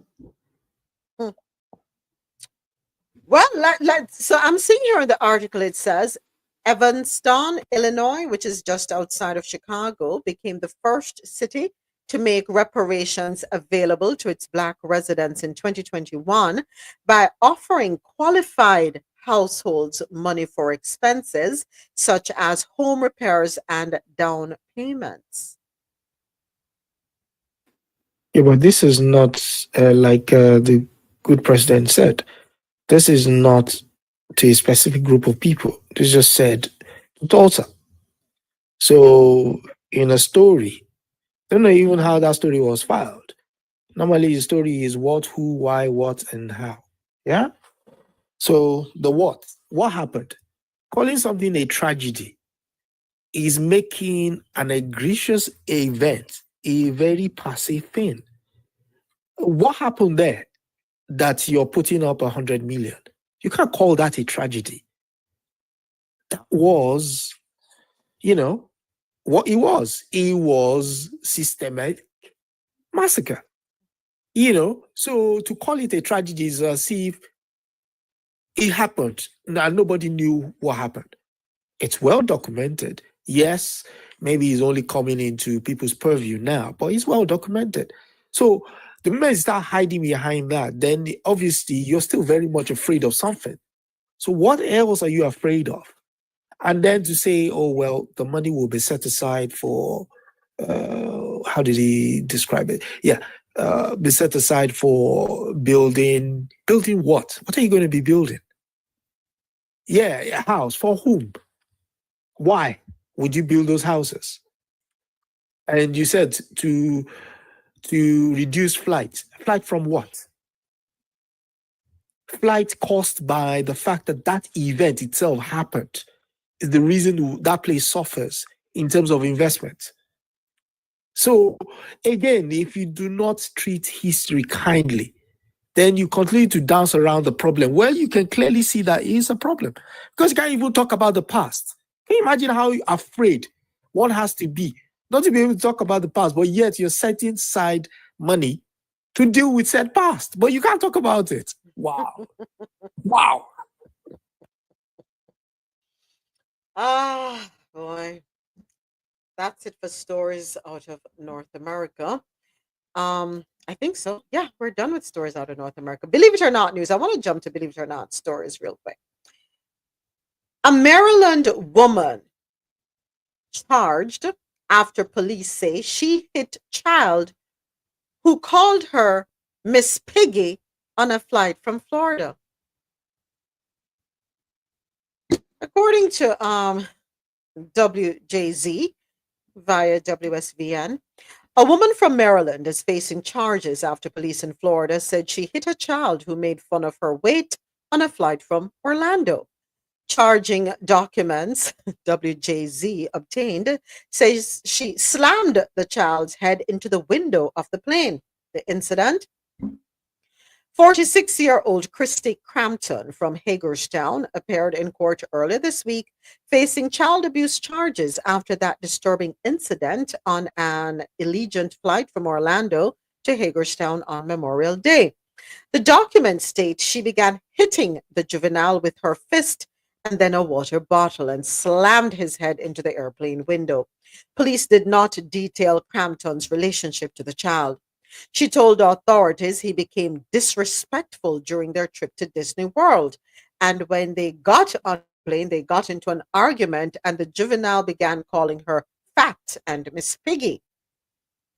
Police wrote she decided to take the phone away from him, and he got angry. He pushed her arm off the armrest twice before she responded by smacking him. One witness told the officers the woman was not correcting the child. She was abusing him, whipping the expletive out of him. WJC reached out to Crampton but did not immediately hear back. FAA tracks unruly passengers. And the behavior does not shock many travelers today. Did he, I mean, not that this program condones violence or any sort, but I just gotta ask this question. Just gotta ask. I mean, I think calling her Miss Piggy was an insult because Miss Piggy is pretty. You grew up watching the Muppet Show? I did. Miss Piggy is gorgeous. Miss Piggy was Yeah, a she glam is. girl. This Exactly. image here looks nothing like Miss Piggy. I think it's an insult to Miss Piggy. She will comb her hair with the hoof and everything. She had Until Kermit so- with butterflies all the time. Yeah, but until somebody said something when her mouth, exactly. And then the bit I want to know is, did she, prior to laying her hooves on the kid, did she go, Like Miss Kitty would. You dare not interfere with Kermit. But you see, Oh, comments. You need to train your children at home. I'm going to assume that she knows this child personally, whether it's her child, a relative, or a stepchild. There's no way on earth one pitney are gonna look for me, my pitney, for me, and call me them names there and be disrespectful. A lot of it went awry at home. You fail to train your children. You fail to discipline your children. You think a lot of things that they do when they're in their infant stage, you think they're cute. They're not. They're not. Well, you reap what you sow. The behavior does not shock many travelers today. Imagine that. Imagine that. Yeah, but again, this program does not constitute. It does not We don't condone violence. condone violence with kids. No, we don't. For the fact that the kid know what buttons to push. They've been pushed before. Exactly. That's and the fact that he honed in on speaking. Yeah. So, in our other, believe it or not, story, FEMA chief tells staff he did not know the US has a hurricane season. So, according to the Guardian.com, I don't know, is there anybody up there in Washington that is qualified or knows anything about the roles that they're put in? Anyone? Anyone?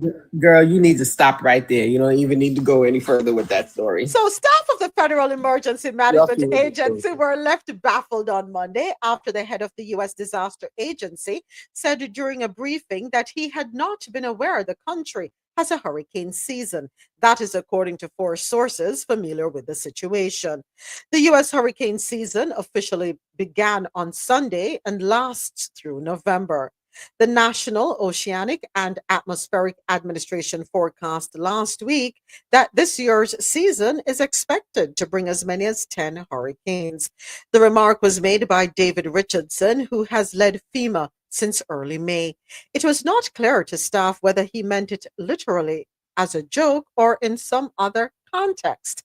A spokesperson for the Department of Homeland Security, FEMA's parent agency, said the comment was a joke and that FEMA was prepared for hurricane season. I don't think it was a joke. I don't think him know one damn thing about hurricane season. I don't think it was a joke, and I don't think they're prepared. For one thing, you don't even have the funds. Thank you. Because North Carolina has been begging. North Carolina and which other state? There's a red state, Arkansas, have been begging for funds. I'm not getting anything. And there's no insurance money. So everybody just living with tarpaulins over their roofs, I guess. I don't know. Exactly. And to now think this guy who's supposed to be heading the agency, that's no joke. That's not a question you even ask. But because you would know the answer to said question. But other soldier, should we be concerned when you had this woman sitting on a stage talking about telling her constituents we're all gonna die anyway? Oh, what's her name? Something Ellis. Oh, that was cold. And then she doubled down. She doubled down with a sarcastic apology. Yes. Did you see the video where she did it as well in the cemetery? Yes, I saw that. That's where she did her doubling down on. Wherever we can't even talk. The audacity of these people. And the Department for what's her name? Dress Up Barbie. Department for Homeland Security. The one who tricks dogs into little pigs and then pew-pews them. That one. She was asked recently, does she understand the meaning of habeas corpus? He said that's the law. He said that's the law that allows the president to do what he wants to do. Yeah. Mm-hmm. So I want to know who is qualified for their roles. I mean, so nobody. People are not. Well, we all are going to die. So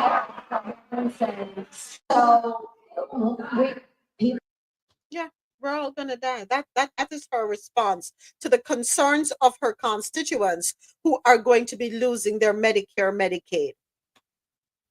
these people who need this money, who need the help. They're playing. And They're hold just playing their on, part. Ozzy, hold on. Hello, everyone. I would like to take this opportunity to sincerely apologize for a statement that I made yesterday at my town hall. See, I was in the process of answering a question that had been asked by an audience member when a woman who was extremely distraught screamed out from the back corner of the auditorium, "People are going to die." And I made an incorrect assumption that everyone in the auditorium understood that, yes, we are all going to perish from this earth. So I apologize. And I'm really, really glad that I did not have to bring up the subject of the tooth fairy as well. But for those that would like to see eternal and everlasting life, I encourage you to embrace my Lord and Savior, Jesus Christ. So people are not, well, we all are going to die. Next level condescension. And then she, in the same breath, is going to talk about know your Lord and Savior. Lady, you need to know your Lord and Savior, Jesus Christ, and go to church on Sunday and go up to the altar, because your prayers now go reach nowhere. Ask your preacher to ask God to forgive you for what you did. You are paid by us, the taxpayers. Without our money, you don't have no health insurance either. You are enjoying a full ride off a taxpayer's backs, and you're going to look at your constituents, regardless of how we might feel about how them vote Republican. You are heartless, you are cruel, you're evil to be doing that to your constituents, and I'm sorry. But them have a saying, what goes around, your day coming in, your day coming. Today for you, tomorrow for me. Go on run your mouth. Your constituents, and you know so them impoverished. You know so them down there so. You know them not have 2 shillings, and you know if they lose their funding, their support, many of them are going to pass away, or their children. Yes, we all know we all are going to leave this earth. We know we're not there forever. We know that. But by gosh, allow us to live our life to the full, please. I thought Republicans were pro-life. Up to the point of conception. We just need to have the baby. That's it. After that, we don't give 2 craps. You're on your own. This is unbelievable, though, for a politician to in front of a constituency. This is unbelievable. You can't make up that stuff. SNL scripts write themselves daily. And to even double down with the one she did in cemetery, that was Carlos doesn't even begin to describe what she did there. And listen to that so-called apology. It is horrendous. It's better she didn't say anything. She wasn't apologizing. Yeah, That's she the one she wasn't gave in the apologizing. cemetery. She was doubling down, Mr. President. She was making a mockery. She was making a mockery. That's what she was doing. She wasn't apologizing. Not at all. All I heard was, "I don't care about you people." So, anyway, next. Exactly. I just want to know what flavor Kool-Aid is that. That's what I want to know. So let's take in this one real quick. Hold on. Let me turn this back Tulsi Gabbard, the nation's highest NBC News has exclusive new reporting that Tulsi Gabbard, the nation's highest-ranking intelligence official, is considering a major overhaul of President Trump's daily briefing to make it more like his preferred way of consuming information. And that includes creating a version that looks like a Fox News show. So we looked back at his public schedule, and in the first several months of his presidency, that is from his inauguration until the end of May, which of course was last week, President Trump received, according to his public schedule, 14 presidential daily briefings. Now, for perspective, during his first term in office, only several years ago, he received 55 briefings in that same period of time. And according to some of his other predecessors, including President Joe Biden, received 90 in that same period of time. Now, officials we spoke with said that the Director of National Intelligence, Tulsi Gabbard, is very aware of the fact that President Trump simply is not taking the PDB as often as he did in the past and his predecessors have. As part of that, and as part of her job, she is trying to look at ways to recast the PDB, essentially to make the president want to take it more, to make it more of a form, the way that he likes to consume information. Presidents, according to the officials we spoke with, have taken it differently in every different term. For instance, President Obama liked to read his PDB while he was on the treadmill. President George W. Bush liked to read it in front of some of his officials so he could ask questions in real time. As part of these discussions, Tulsi Gabbard has reached out to current and former officials. One of the ideas that has come up, Chris, has been to make it into essentially a newscast, to make it look more like the sort of information that the president likes to consume, that is Fox News. Now, at this point, there is no decision made to actually do that, but that is one of the ideas that is under discussion, Chris. I second that motion, Adesochi. This is proof. Yeah. And don't forget the McDonald's commercials in between. Otherwise, you won't concentrate. And to those who think this shooter is a hero because he did it because he said this healthcare executive was presiding over a healthcare system which kills thousands of Americans by denying them cover, what would you say to them?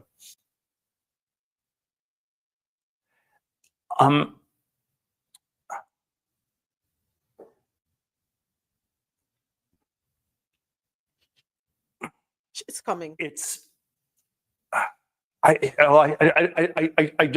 don't know what to say. I think I still think you should try to make an argument, and I think this is you should, there may be things wrong with our healthcare system, but you have to make an argument, and you have to try to find a way to convince people and change it by that. And this is not going to work. And I don't know. Yeah. It's yeah. I mean, there are all sorts of things one could say about it, but I don't think, and I think I think the motives feel. I don't want to go into all the particulars here, but I don't think there's anything heroic about him.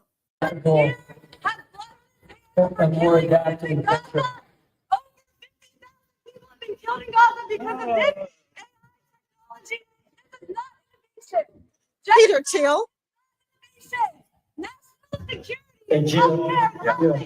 So he was being interviewed by Piers Morgan, and he was sweating and stammering. And this is a person who is being tapped to create a master database on every single American. So you see, Leona went in, did what Leona had to do, and Leona got all the information that was necessary so that the handover could be done, so that now they can do their next step. What is today? Today is Tuesday. It's Tuesday all day long. Yeah. I was like, who is Leona? But then I thought about it. Okay. So that was South African billionaire Peter Thiel. Remember, he bankrolled Vance's rise to the top. No, I mean, I don't know who listens to that guy. He can't string sentences. Go watch any of his interview. It's like, and then he starts, almost palpitating. It's like, hold on. Exactly. It's like you can have all the money in the world, but you can't buy charisma. He is as wet as a a blanket. He is. I mean, the guy is. I don't know who sits with. Well, So I suppose when you even. Sorry. I said real quick, I finish suppose up if you and have then I'll money, play one anybody will more. listen to you. But Who cares? As long as yeah, there's there's money. nothing. There's nothing with it. Are you? A warning today for people thinking about traveling alone this summer. According to the Thrifty Traveler website, 3 of the biggest U.S. airlines charge higher fares for solo flyers than those in groups. The website says Delta, United, and American all charge a so-called tax on single travelers. An investigation found the charges being imposed on dozens of domestic one-way routes. Wondering what the airlines have to say about this. Interesting. A warning today for people. I never knew that. That's anybody else heard about that? That's courtesy of ABC News. Anybody else familiar with that? We never know what tax is really. They'll just give you a name of tax, and we don't even really know what it belongs to or who it's going to. I just know certain seasons are high travel seasons, and that's it. Beyond that, how it breaks down, don't really know. All right, let me squeeze in this last one here before we have to wrap up on internet radio. Or I should say wrap up with with QMZ Radio and Mad Music House. So in business and tech news brought to you by Grant Coffee House, from our farms to your cups. Enjoy 20% off all coffee products at grantcoffeehouse.com. Use the code COFFEEUNTIL20 at checkout. Trump is threatening to impose tariffs on 2 American companies. This article courtesy of CNN Business. President Donald Trump is using his love of tariffs to threaten high-profile American companies. Over the past month, Trump has said he'd like to target 2 specific and very different companies, Apple and Mattel. Oh, by the way, Mattel is a country. Y'all know that, right? Thank you. With tariffs aimed at their key products over comments by their CEOs. He's not liking that title, Adesoji. So, company-specific tariff threats will likely face legal problems, especially after a decision late Wednesday by the U.S. Court of International Trade questioned the president's authority to unilaterally impose tariffs without action by Congress, a decision that was put on hold by a Court of Appeals decision on Thursday. But Trump does have levers to pull, and it's clear he sees the threat of tariffs as a way to get companies to comply with his demands. Even without this week's court decision, Trump would have had problems putting in place tariffs that target a specific company. That's according to Lisbeth Levinson, who is a trade attorney. He doesn't have the constitutional power to name names. It has to be a whole class of products, equally against everyone in industry. And with that one, let me go ahead and wrap up on air. Please bear with me one moment, ladies and gentlemen. Sorry. I want to say thank you to everyone listening on QMZRadio.com. For quality music while you work or play, keep it logged on to www.qmzradio.com for that good music to get you through your day. Thank you to our listeners on madmusichouse.com for any genre, anytime. We will be back with you tomorrow morning, 9 a.m. Eastern, God willing. Until then, take care. I invite you to also join us on YouTube Live or on TikTok. We have a couple more stories that we're going to get through. But until then, have yourselves a wonderful rest of the day.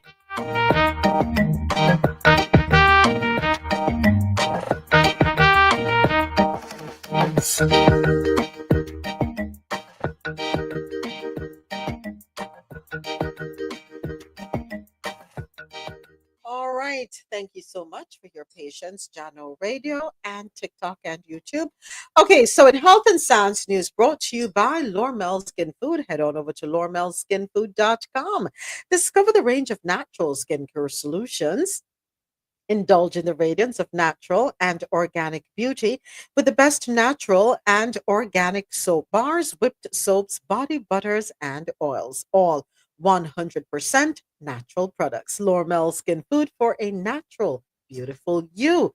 Cancer experts warn of coffee enemas and juice diets amid rise in misinformation.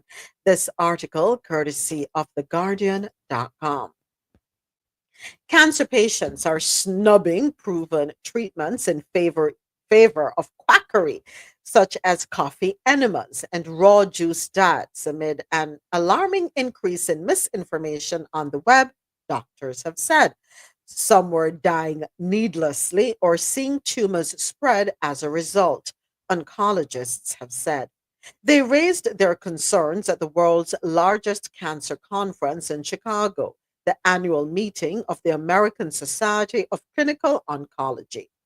Dr. Fumiko Chino, a cancer researcher and assistant professor at MD Anderson Cancer Center in Houston, Texas, co authored a paper presented in Chicago that said cancer misinformation had acutely worsened in the past decade. With more people being diagnosed amid a growing and aging global population, misleading or false information about cancer had become a significant public health concern. While most people trusted doctors, the paper found more than half of those surveyed said experts seemed to contradict one another. 1 in 20 had no trust in scientists to provide cancer information. We're losing the battle for communication. We need to regain that battlefield. That's according to Chino. Dr. Julie Grillo, ASCO's chief medical officer, said several patients of mine wanted an all natural treatment approach after I had explained my treatment recommendations. They go online and search for something natural, and they find a clinic in Mexico which promises an all natural treatment for cancer, which includes caffeine colonics, vitamin C infusions, and other things. Instead of scolding patients for shunning surgery, radiotherapy, or chemotherapy, Graylow said she tried to win their trust by still offering support. In several cases, they came back 3 months and didn't feel any better. And then they stayed in our clinic, and eventually we could gently ease them into more evidence based treatments. A few times, they didn't come back, and then I would learn within 9 months they tragically had died. Liz O'Riordan, a retired breast surgeon who was diagnosed with breast cancer, shares evidence based information with her thousands of followers on social media. She said, there is a huge amount of cancer misinformation online. Every day, I get messages from scared women who want to know if they need to stop eating dairy, soy, flax seeds. Do they need to stop wearing underwired bras, using deodorants? Is it true that juicing can cure cancer? What about miracle supplement cures like mushrooms and CBD? She wants more doctors to engage with patients online. But this is hard as it takes a lot of time to script, film, edit, and publish content, as well as the effort needed to grow a community to get your voice heard above the noise.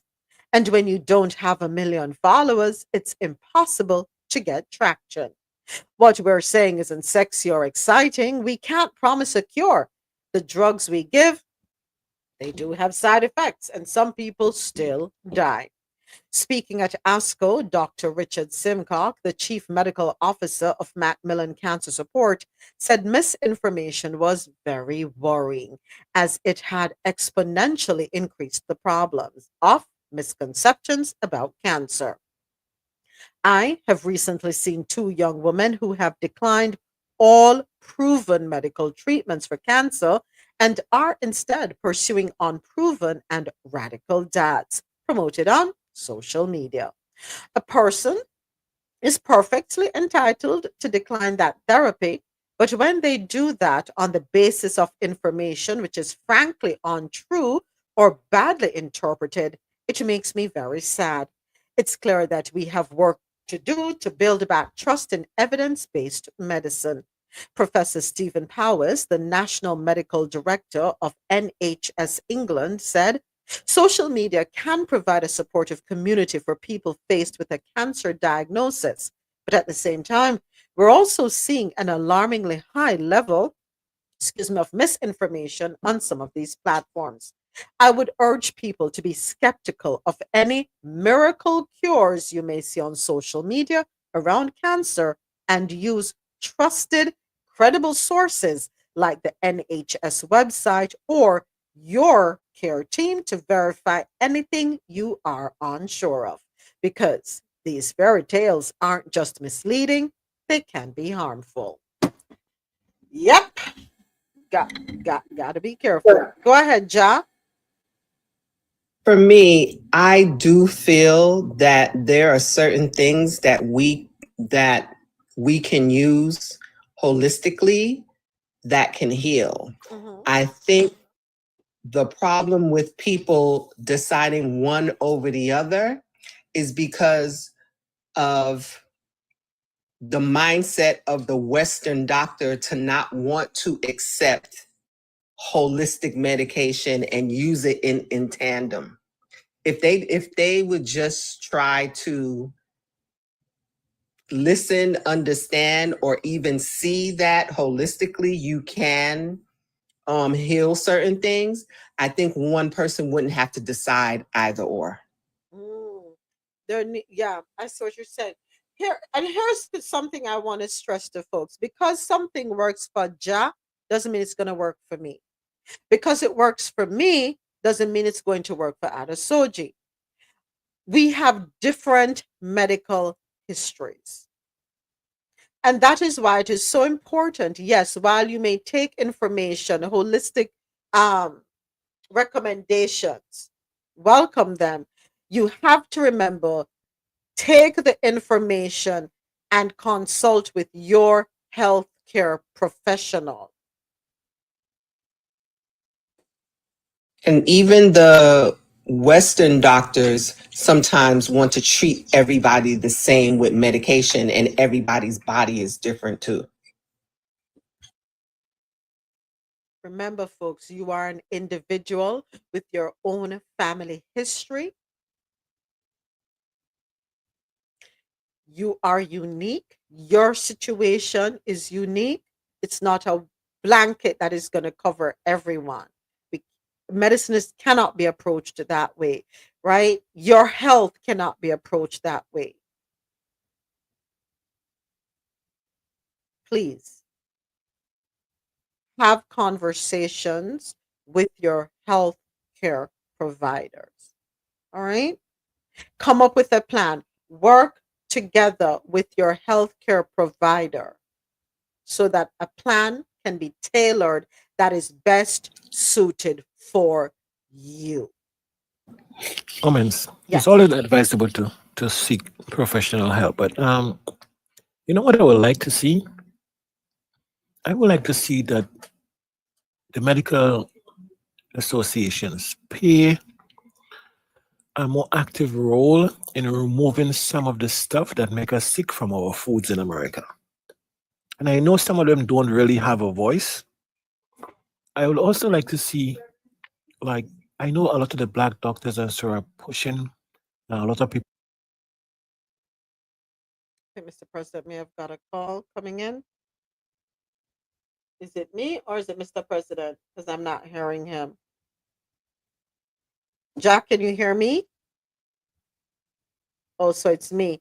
All right. I'm not hearing anything. I'm not hearing anyone speaking. So, oh, you're hearing everybody. Okay, Ozzy.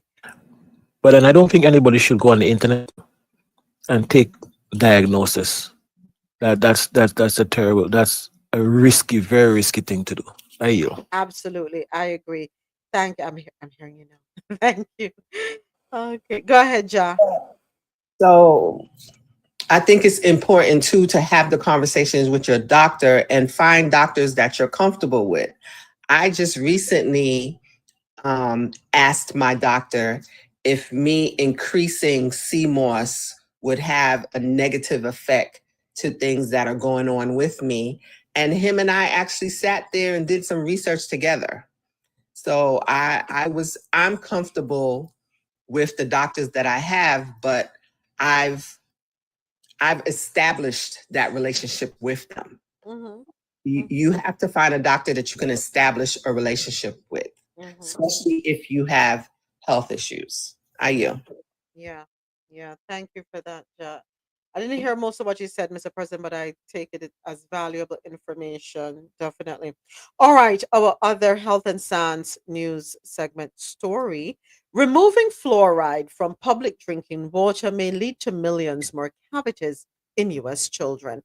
And this is according to study estimates, article courtesy of CNN Health. The long-standing public health practice of adding fluoride to public drinking water systems in the United States is facing new challenges and bans in some places, and experts have warned that the change would come with significant costs, both to the health of children and the healthcare system. A new modeling study published Friday in JAMA Health Forum estimates that removing fluoride from public water in the US would lead to 25.4 million excess decayed teeth in children and adolescents within 5 years, along with $9.8 billion in healthcare costs. After 10 years, these impacts would more than double to nearly 54 million excess decayed teeth and 19.4 billion in costs. That translates to one additional decayed tooth for every 3 children in the US. But the costs would not be spread evenly, said Dr. Lisa Simon, an internal medicine physician with Brigham and Women's Hospital and co-author of the new study. We know that the people who have the most benefit from fluoride are people who otherwise struggle to access dental care. When we think about those 25 million decayed teeth, they're much more likely to appear in the mouths of children who are publicly insured by Medicaid or come from otherwise low income families. Fluoride is a mineral that can be found naturally in some foods and groundwater. It can help prevent tooth decay by strengthening the protective outer layer of enamel that can be worn away by acids formed by bacteria, plaque, and sugars in the mouth. Adding fluoride to public water systems started in the US in 1945 and has been hailed by the US Centers for Disease Control and Prevention as one of the 10 greatest health interventions in America in the 20th century. In 2022, close to 2/3 of the US population was served by community water systems that had fluoride added to them, according to CDC data. But US Department of Health and Human Services Secretary Robert F. Kennedy Jr. said in April that he would tell the CDC to stop recommending that fluoride be added to public drinking water, and lawmakers in 2 states, Utah and Florida, have banned the practice this year. So y'all may not like what I'm going to say. I actually agree with that, banning the fluoride, because I have watched children's teeth over my years, and children aren't even drinking water. They're drinking more sugary products. So like Mr. President mentioned earlier, taking some of the things that shouldn't be in products out will probably help more, because I can go in certain areas right now and you just see all these babies with the silver filling, and you don't see any of them really drinking water. I mean, there's adults these days that don't even want to drink water. So they're not brushing their teeth. They're not eating properly. A little bit of honestly, fluoride in the water, I don't think it's going to change the direction. I yield. Okay. From the outside looking in, I'm just gonna ask one question. Be nice. What is it about the United States What is it about the United States in terms of its people and government that gives you guys a sense of belonging? What is it about the place? I just don't understand. And the reason I ask the question is, it's not out of a place of arrogance. It's almost a place of concern. It's like the world over. The world over. This is not even up for debate at all. This is a given. Yeah, this is a given. I was under the weather a couple of weeks ago. It still is, but largely, getting through it. When I got to my GP, the first thing she asked was, we've not seen you in a while, so we're going to have to run some tests and everything. And so she did. And then gave me a date to return. Now, based on the date I returned, she then we had a discussion, and then she said certain things. The reason I asked that is all of what we talked about, we didn't talk about things that the government would have to do, or the government would have to do this. We talked about how I, the individual, would have to...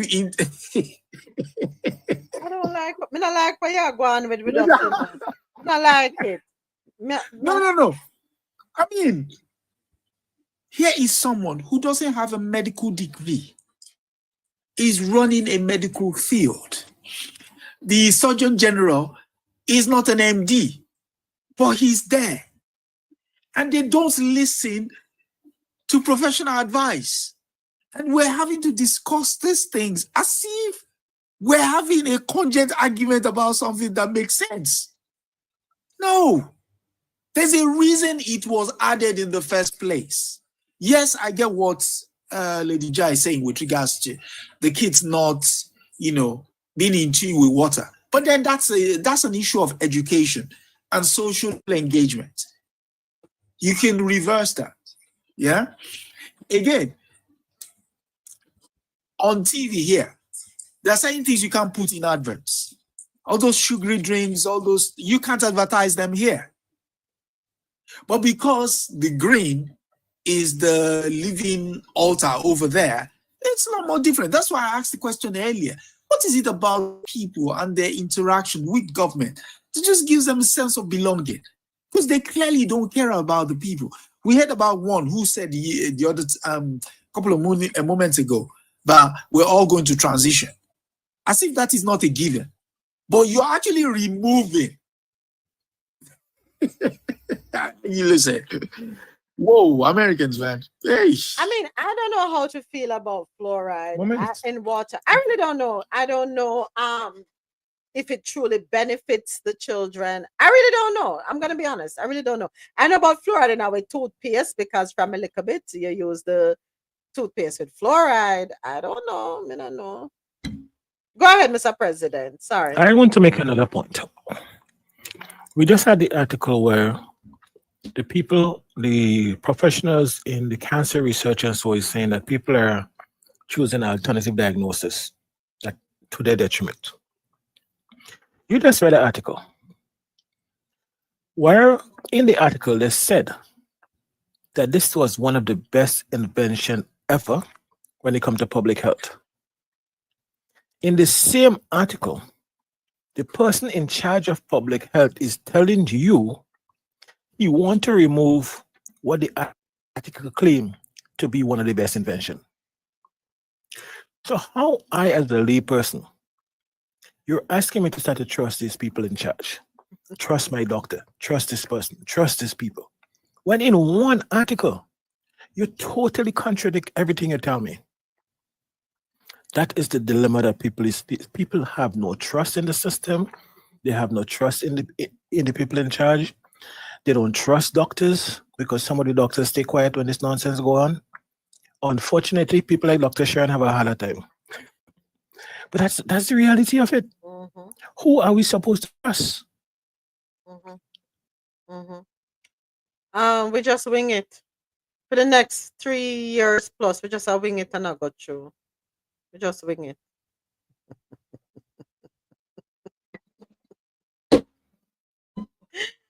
Lord help us. I really don't know. I don't know if a study was done, but Jai, you raise a very important point to know. What people are allowing their children to consume. You ever see some people shopping carts in the supermarket?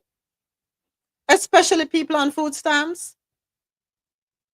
Hey, stay off the shopping carts. Stay off the shopping carts, all right? It's concerning. You don't say anything what them have to cook. Well, I'm lying. Stop it. You will say sausage and bacon. After you judge me for looking at the people shopping carts, now you're coming back and look at people shopping cart. You forget that? You don't say fruits. You say fruit roll up. You don't say no apples, no bananas. Everything is in a plastic bag, in a can, coming out of the freezer. Everything is just unhealthy. I'm sorry. Which is why I like our green section over here. You want to see the dark and lovelies, go to the green section. They're there, picking, all their fruits and veggies. Everything processed. That's what people.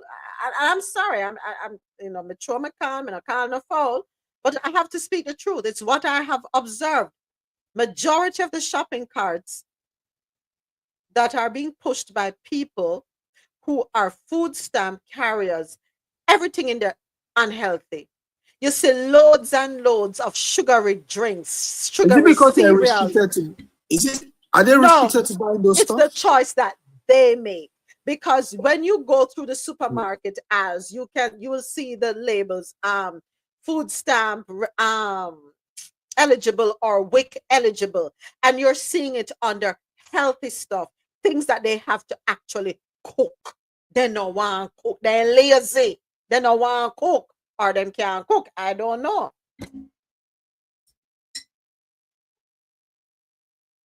All the sodas pack up in, we call it Hawaiian punch, Fanta, nothing but no. So the tip of them feet are going rotten out. Why are you going after the people on food stamps when most of the food that is fed to the kids in U.S. schools are not considered food in other countries? Because this is not healthy. They consume more sugar than the entire food stamp cart. I'm going after them because they can make better choices, Mr. President. So you hold people that on food stamp to a higher standard than you hold our board of education and our politicians? No. But we have to do what we can, because if they don't care about us, we have to care about ourselves. Exactly. If they don't care about us, we have to care about ourselves. Sorry, other soldier. I'm sorry. No. And also, I buy into what you're saying. Also, the fact that when you say it's not a question of probably they can't cook, it's maybe they won't cook. Why is it that they won't cook? It's been made easy because most of that junk is cheap compared to what they would. I mean, most veggies are cheap, if you know what it is you're about to blend together, you can make a healthy salad. Pump the brakes right there, other soldier. Pump the brakes. Not to cut you. Pump the brakes right there. So, do you know that when you cook a meal, it's more the likelihood of it filling you up and holding you throughout the day is greater than you picking up them heap of junk. For example, Mr. President, when you were here for which weekend passed? Memorial Day weekend. Mr. President and Marlon, they made breakfast that became lunch. But anyway, they were in the kitchen from 7 o'clock in the morning till how much o'clock the afternoon. Hey. Mr. From 7 o'clock in the morning, they made breakfast. So here's what they made for breakfast, which ended up becoming lunch, right? They made pak choy with salt fish. They did boiled green bananas, boiled dumpling, boiled white yam, sweet potato, fried plantain, salmon for Jillica. Jillica like not too care for the saltfish. And do you know that food held us? What time did we go for dinner in the night, Mr. President? About 8, 7, 8. I About don't know. 7, 8 o'clock. And we had that food what time? Because we had that food and then we got beach. So we had that food around, let me be honest, around 12 o'clock, thereabout. Okay. About 11, after 11. Okay, well, see the 11, between 11 and 12. We were not hungry until 7, 8 o'clock at night. So if we just take the time to cook the food, it will hold us better. It is more nutritional than picking up one bag of junk food and one bag of foolishness out of the freezer section. I'm not attacking low income. I just think that they can make better choices. Them have more access to money than we who not depend food stamps. Trust and believe. Them have more money to spend on food. If I had the money that some of them had, I know we could have done more shopping. But the little what we have to spend it wisely, and we make a conscious choice. So we have to put the responsibility upon them. You get $800 a month in food stamp and you choose to go buy soda, and snacks and cereal and fruit roll-ups. No, take $800 and head on to the meat department. Go to the fruits and vegetables. Cook. After no. Sorry. I think there's two sides to it, right? I think there is the personal responsibility, but I also think the government has to do more education as well, and then put certain parameters on it also. Like, if you get the money, then a certain percentage of it has to be spent on vegetables. That kind of thing, you know? Yeah. I think those parameters should be in place. And I think well, I don't know what the process is, but if it's not in place, in receiving those funds, you would then have to take a course where they explain the necessity of these different food groups as well. Because I think there's a lot, there's a lack of education, because some of the people I talk to don't know this stuff. They can't tell you, what the food groups are. They can't tell you, like, in a lot of cases, people are just dealing with survival. So it's just what will get me through the day. And in some cases, some people have multiple jobs or certain obligations where if you're in a situation where you have like 5 children and you don't have that much time, you're really going to go for the most convenient thing, especially if you don't have that education behind it. So I think all those components come into play. Not disagreeing with you, but I'm saying sex education. I just got out of a meeting with my DHS caseworker, and she is threatening me once again to take everything unless I go and get a job. I explained to her I can't go and get a job. Actually, it's not even that I can't. It's that I do not want to. I have been on welfare for 13 years. 13 years I have been on Section 8, so I haven't had to pay rent. Okay. Food stamps, cash assistance, disability. I don't even know how a job works. Okay. I don't want to work. That is the whole point. I don't want to work. I told her she is not going to take my food stamps. She is not going to take my Section 8. And I'm still not going to work. You trying to get me to work and me refusing is a you problem. It's not a me problem. I will continue to sit at home on my ass while the taxpayers work and support me and my children. Because if you are in America and you pay taxes, that is your responsibility. So, no, sweetheart, I'm not going to work. Thank you. And this is where I support the Trump administration. Cut off it blouse and skirt because of people like she. Do it case by case.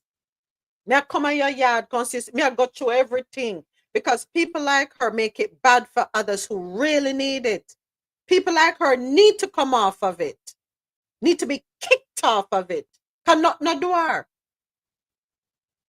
She sit down and breed up the place because she don't want to work. She want to live off of the system. She want to live off of the backs of hard working people. I stand with the Trump administration on that one. Who want Bex?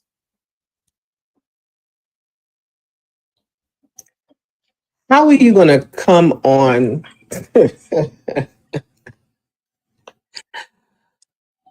Yes, Jah, the audacity. Who is that? Who's Oh that my lady? God. What program is that? Hmm? What program is that? It's not a program. The woman Vex. Oh, okay, so it was social media? Yeah, she put up a video. And she have another video doubling down on her decision. Why she said she not working. She's not gonna work. Does she have a history of making videos? I would have to go and do my research. Okay, so I have a reason for asking the question. I think I know why. I'm not Exactly. buying it. It might be a way of manufacturing content. And so we need to be mindful that the government will stop at anything to justify its actions. The last thing you want is somebody who clearly has nobody who is on a charity case would have that kind of boldness to say. That's what you're stop right there. So you have folks in this here country, the great United States of America, who teach their children how to live off the system, who say to their children, see to it that you only have one child per man. And make sure that when you have the child for this man, you are having that man's first child. Because when it come down, they studied them know for the system, you know, because when you have that man's first child, you get the chunk of the child support. You see to it that you know want the man, because this is if you take the man and decide to live with the man, you're not going to get the benefits that you could get. Let me tell you something, man. You're so all worthless over your other soldier. I have a hard time believing all that moments. Okay. No. You put a child and sit down and tell her that? Okay. No, Okay. I take that on board. I take that on You board. think it's a joke? No, I take that on board. You see, but with regards to this one, you see, there were specifics mentioned. The specific was the length of time she's been out of work, the fact that she's been told to go back to work, and she said, I am not going to. And then she finally ends it with, you pay taxes, that is your responsibility, right? Those are not, and I stand corrected, those are not the words of someone who is desperate for help, yeah? So the reason I say that is this. While they're talking about pulling back on Medicaid and what's the other one? Affordable healthcare.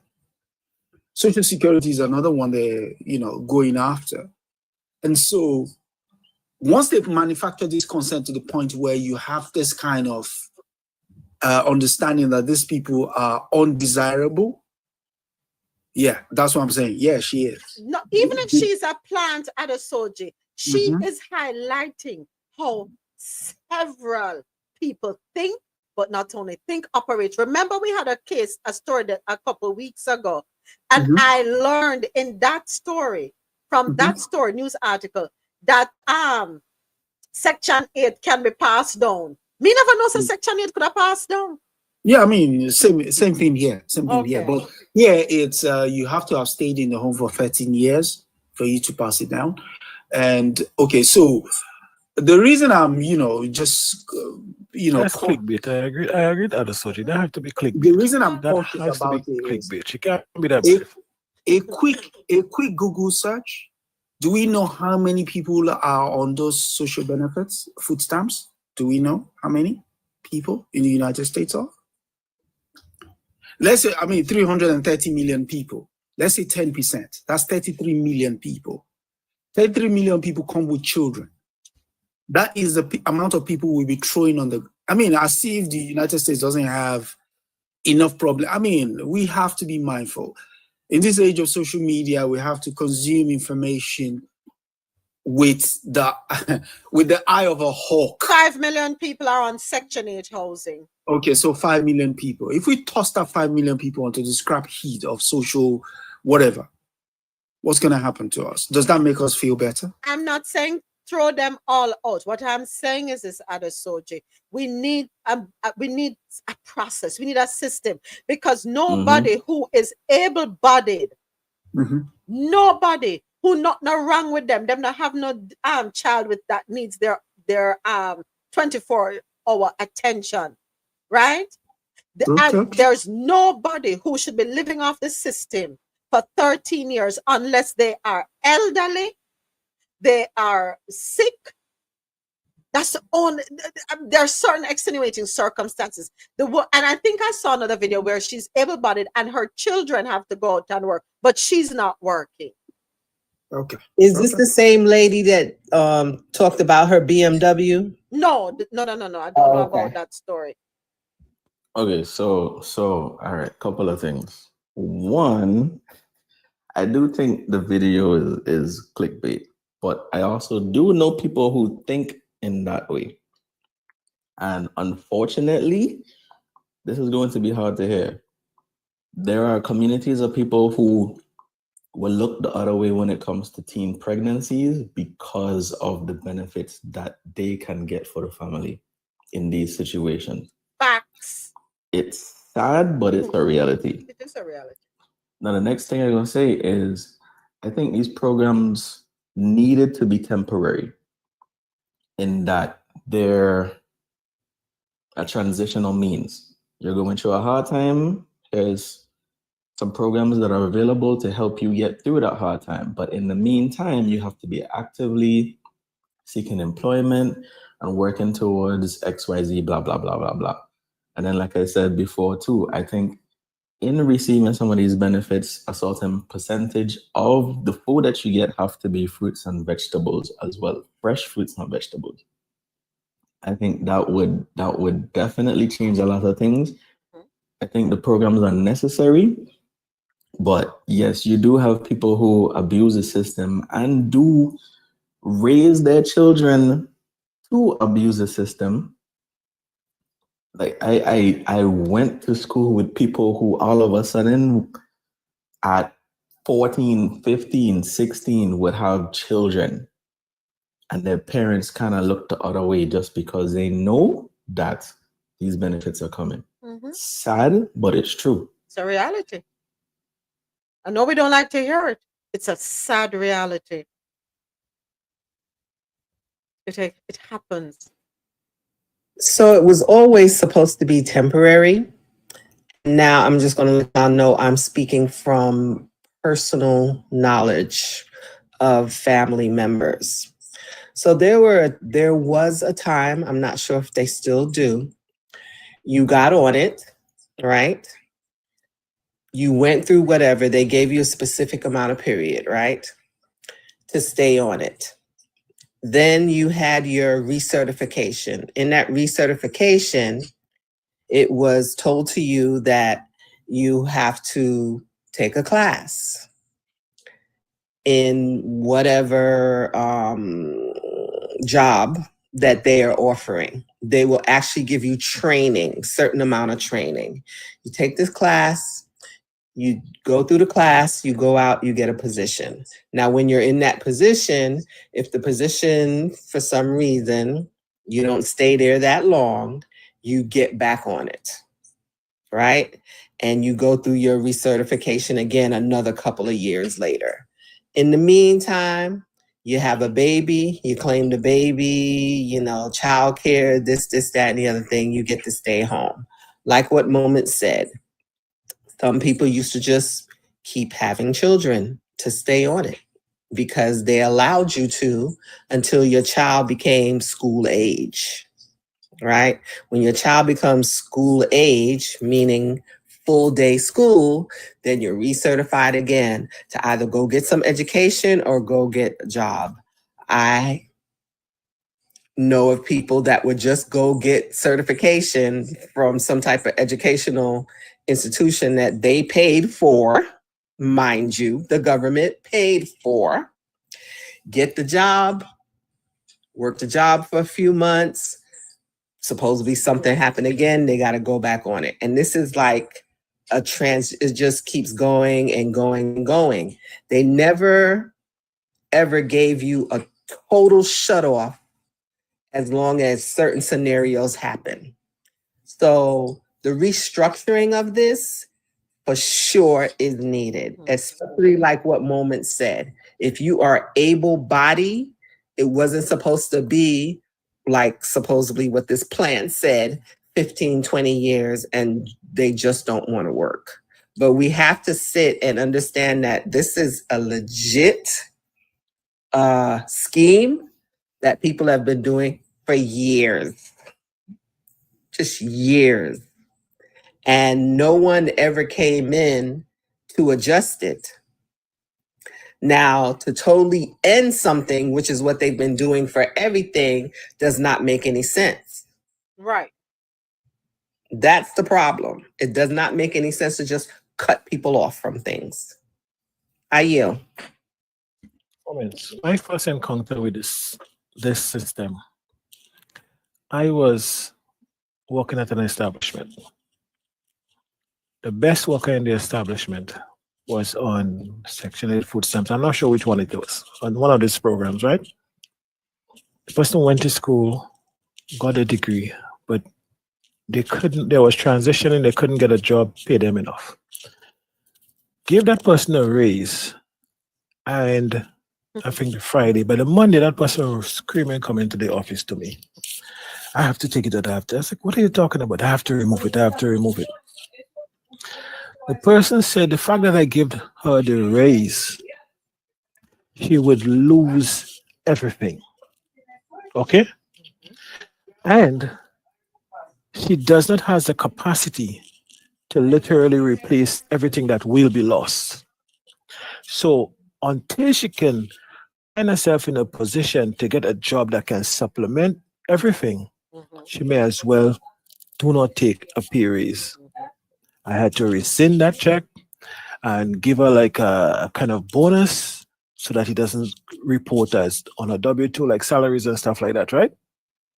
And I said that to say, if you have somebody on the system that is willing to improve themselves, why don't you, on a pro rata basis, cut down? As the person make you cut down, and your grandfather them off the program to make room for somebody else. Why do you have these hard cuts where as soon as you make over a threshold, you lose everything? Because it is highly unlikely somebody will go get a degree or whatever and be able to just take care of everything. You have to come in at entry level, you have to learn, you have to do all this stuff like that. So it doesn't make no sense to me. But that was my experience with the system. Yeah. I know what you're talking about. But you see, me, and this might be my little conspiracy theory as well. I think it's also a way to keep certain people in certain areas and keep them under supervision as well. I'm just saying.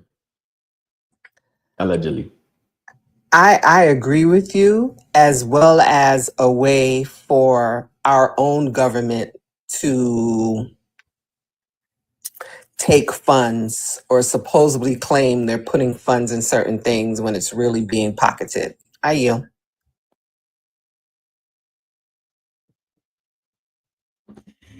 So you have made a great suggestion, Ja. You too, Mr. President. You too, Ozzy.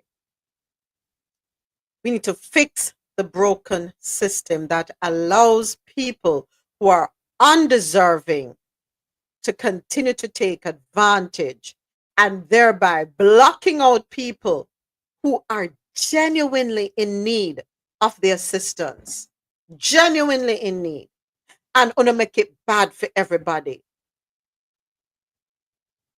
Want to have them wanting to gut out everything. Some people just have a, what's the mindset?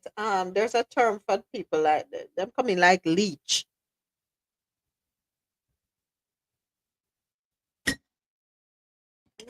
And the other side of that, when the elderly get ill, they can't get any services because they have a home or because they have a car.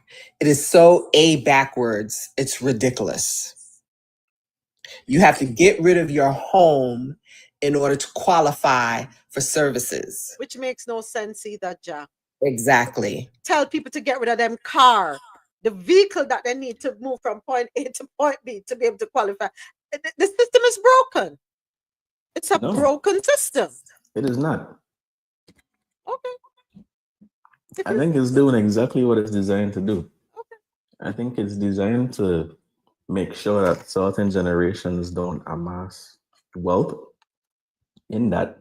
And that's how you reclaim land or buy land, force people to sell their land. Sorry, I'm going on a tangent. I'm sorry. But there's a flip side to it. We're saying it's broken, but to agree with Ozzy for a minute here, it is broken for the intended recipients. There are tons and tons of organizations and businesses and companies and agencies that make millions off of this program administering them.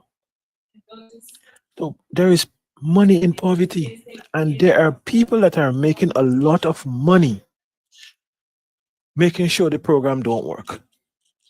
Because if the program works well, they stand to lose. So don't think everybody is just the recipients that's milking it. In a lot of cases, it's the administrators getting more out of these programs than the recipients themselves. Thank you. You said that better than I did. You're right.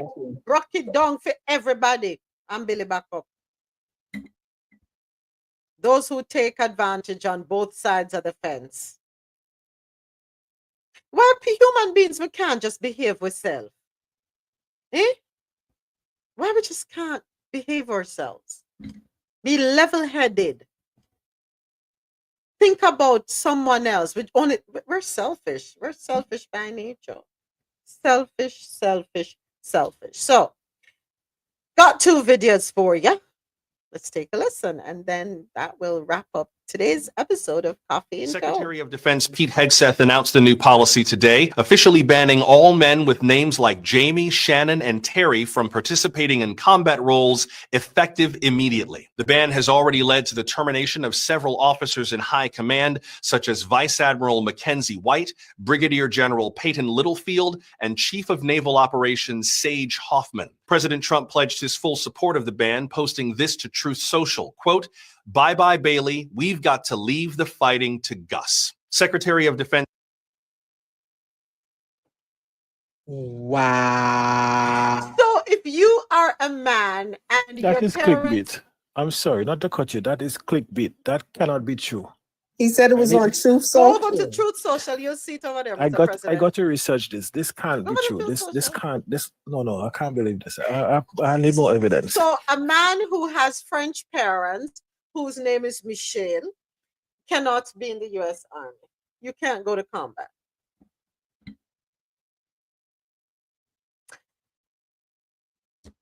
Next.